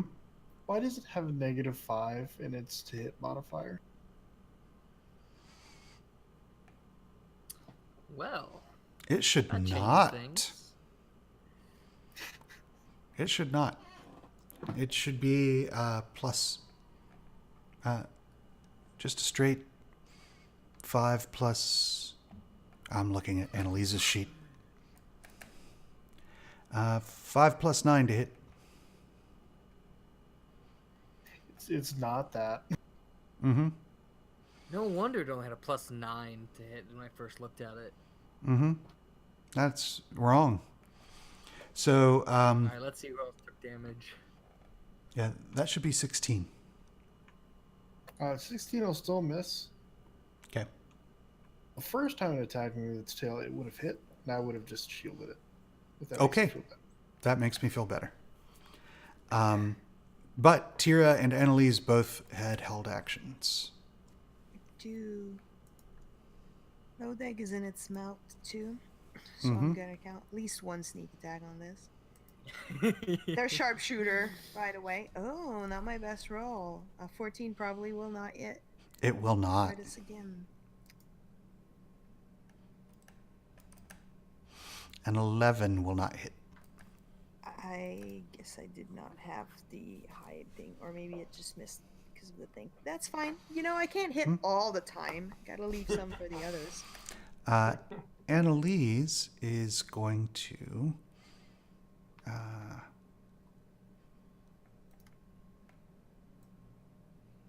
hang on. Tire of this creature. She is going to point at it and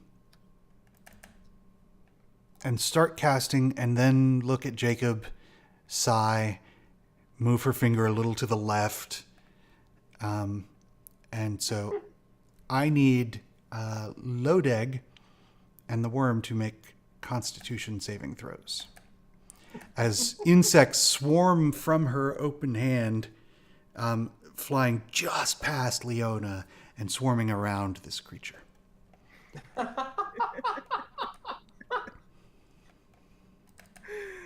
Yeah, that's nice.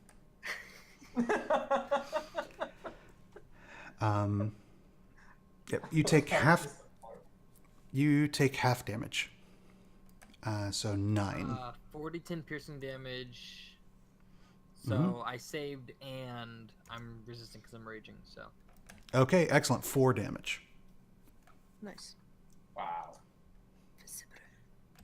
Okay. That was her held action. That it was its turn. It is Pantouf's turn. I'm guessing that we've left Pantouf there for his turn, but he was a little further down the tunnel because he managed, so he would be able to. Yeah. Okay. Cool. That's what I wanted to know. He's finding he can keep up with the worm as it moves, but he is underground. It's okay for now. He's not too worried. He's still got to pray. He's still a good boy. You just hear. It's very muffled. Nah, that's not gonna hit. It's No. okay. He's trying his best. He's also healed by now, fully. Okay, Jacob. Okay, Jacob is going to point at it and say, "It's time you stop moving." And cast spirit chains on it. Okay, it is not dexterous. Yes. Okay, as it is bound in place.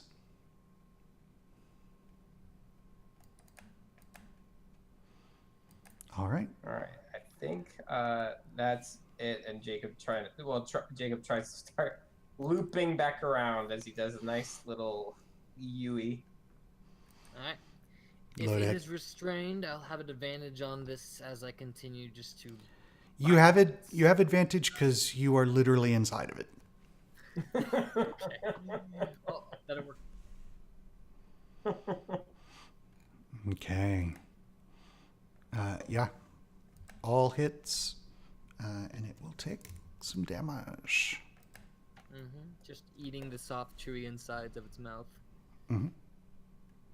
I know what its cheeks feel like. I feel like my cheeks. Speaking right which, now. when that, when that happens, the spirits, of my great worm, surround this whole thing from pouring out of its mouth and all the way down to the tip of its tail. Beautiful.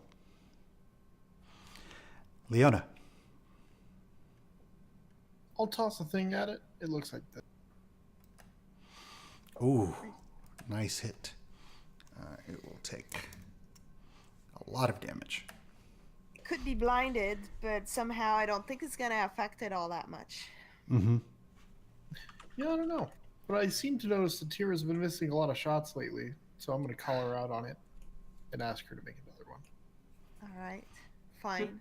Also, you're kind of a bitch right now. I don't know what's wrong with you. I killed like half of them.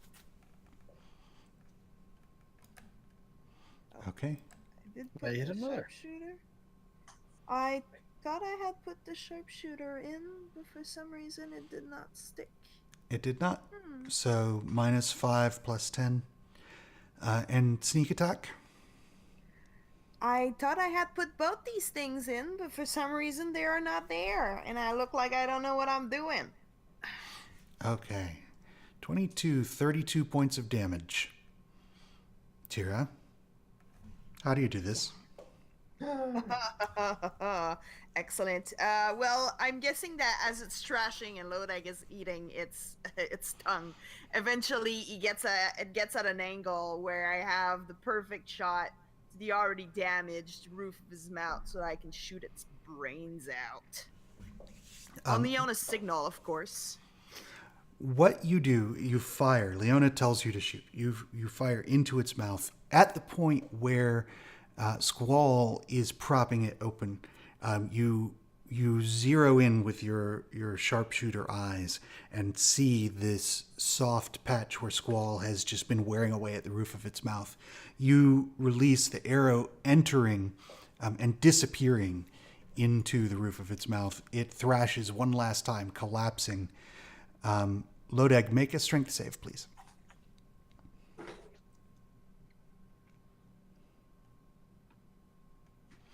As Lodeg, you grab Squall and manage to hold on right till it collapses. You can continue to eat it from the inside if you choose.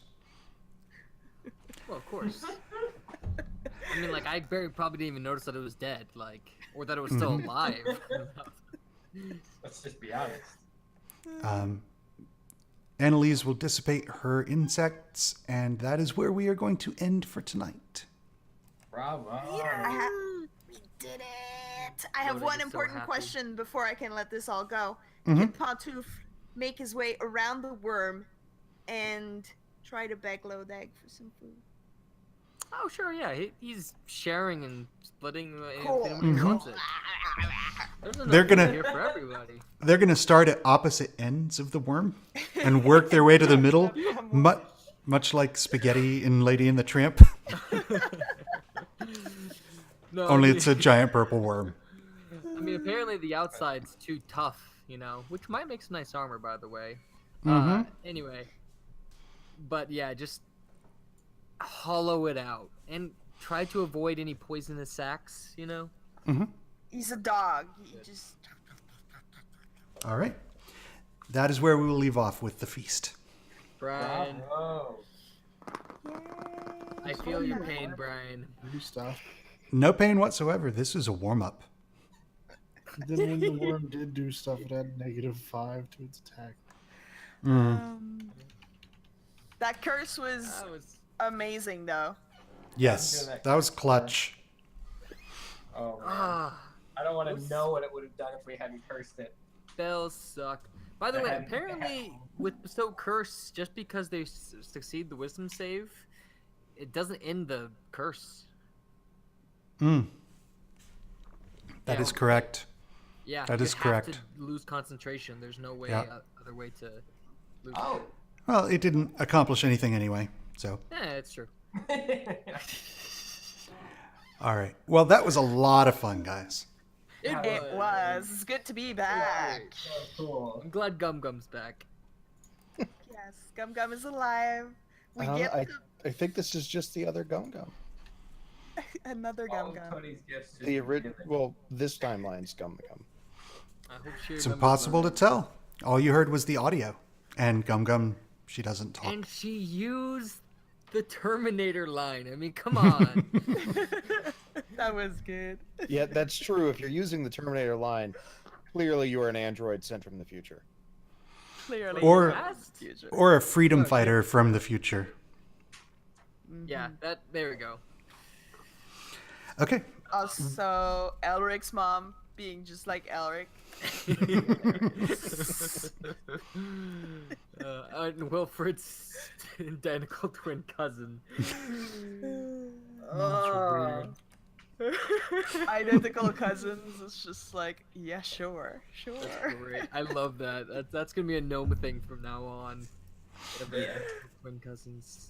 So that is actually that's from the Donna Reed show, a show from back in the 60s. The main character, Donna Reed, had the actress played two parts, Donna and her identical twin cousin. And it's one of the most absurd things I ever heard. So I thought Wilfred needed an identical twin cousin.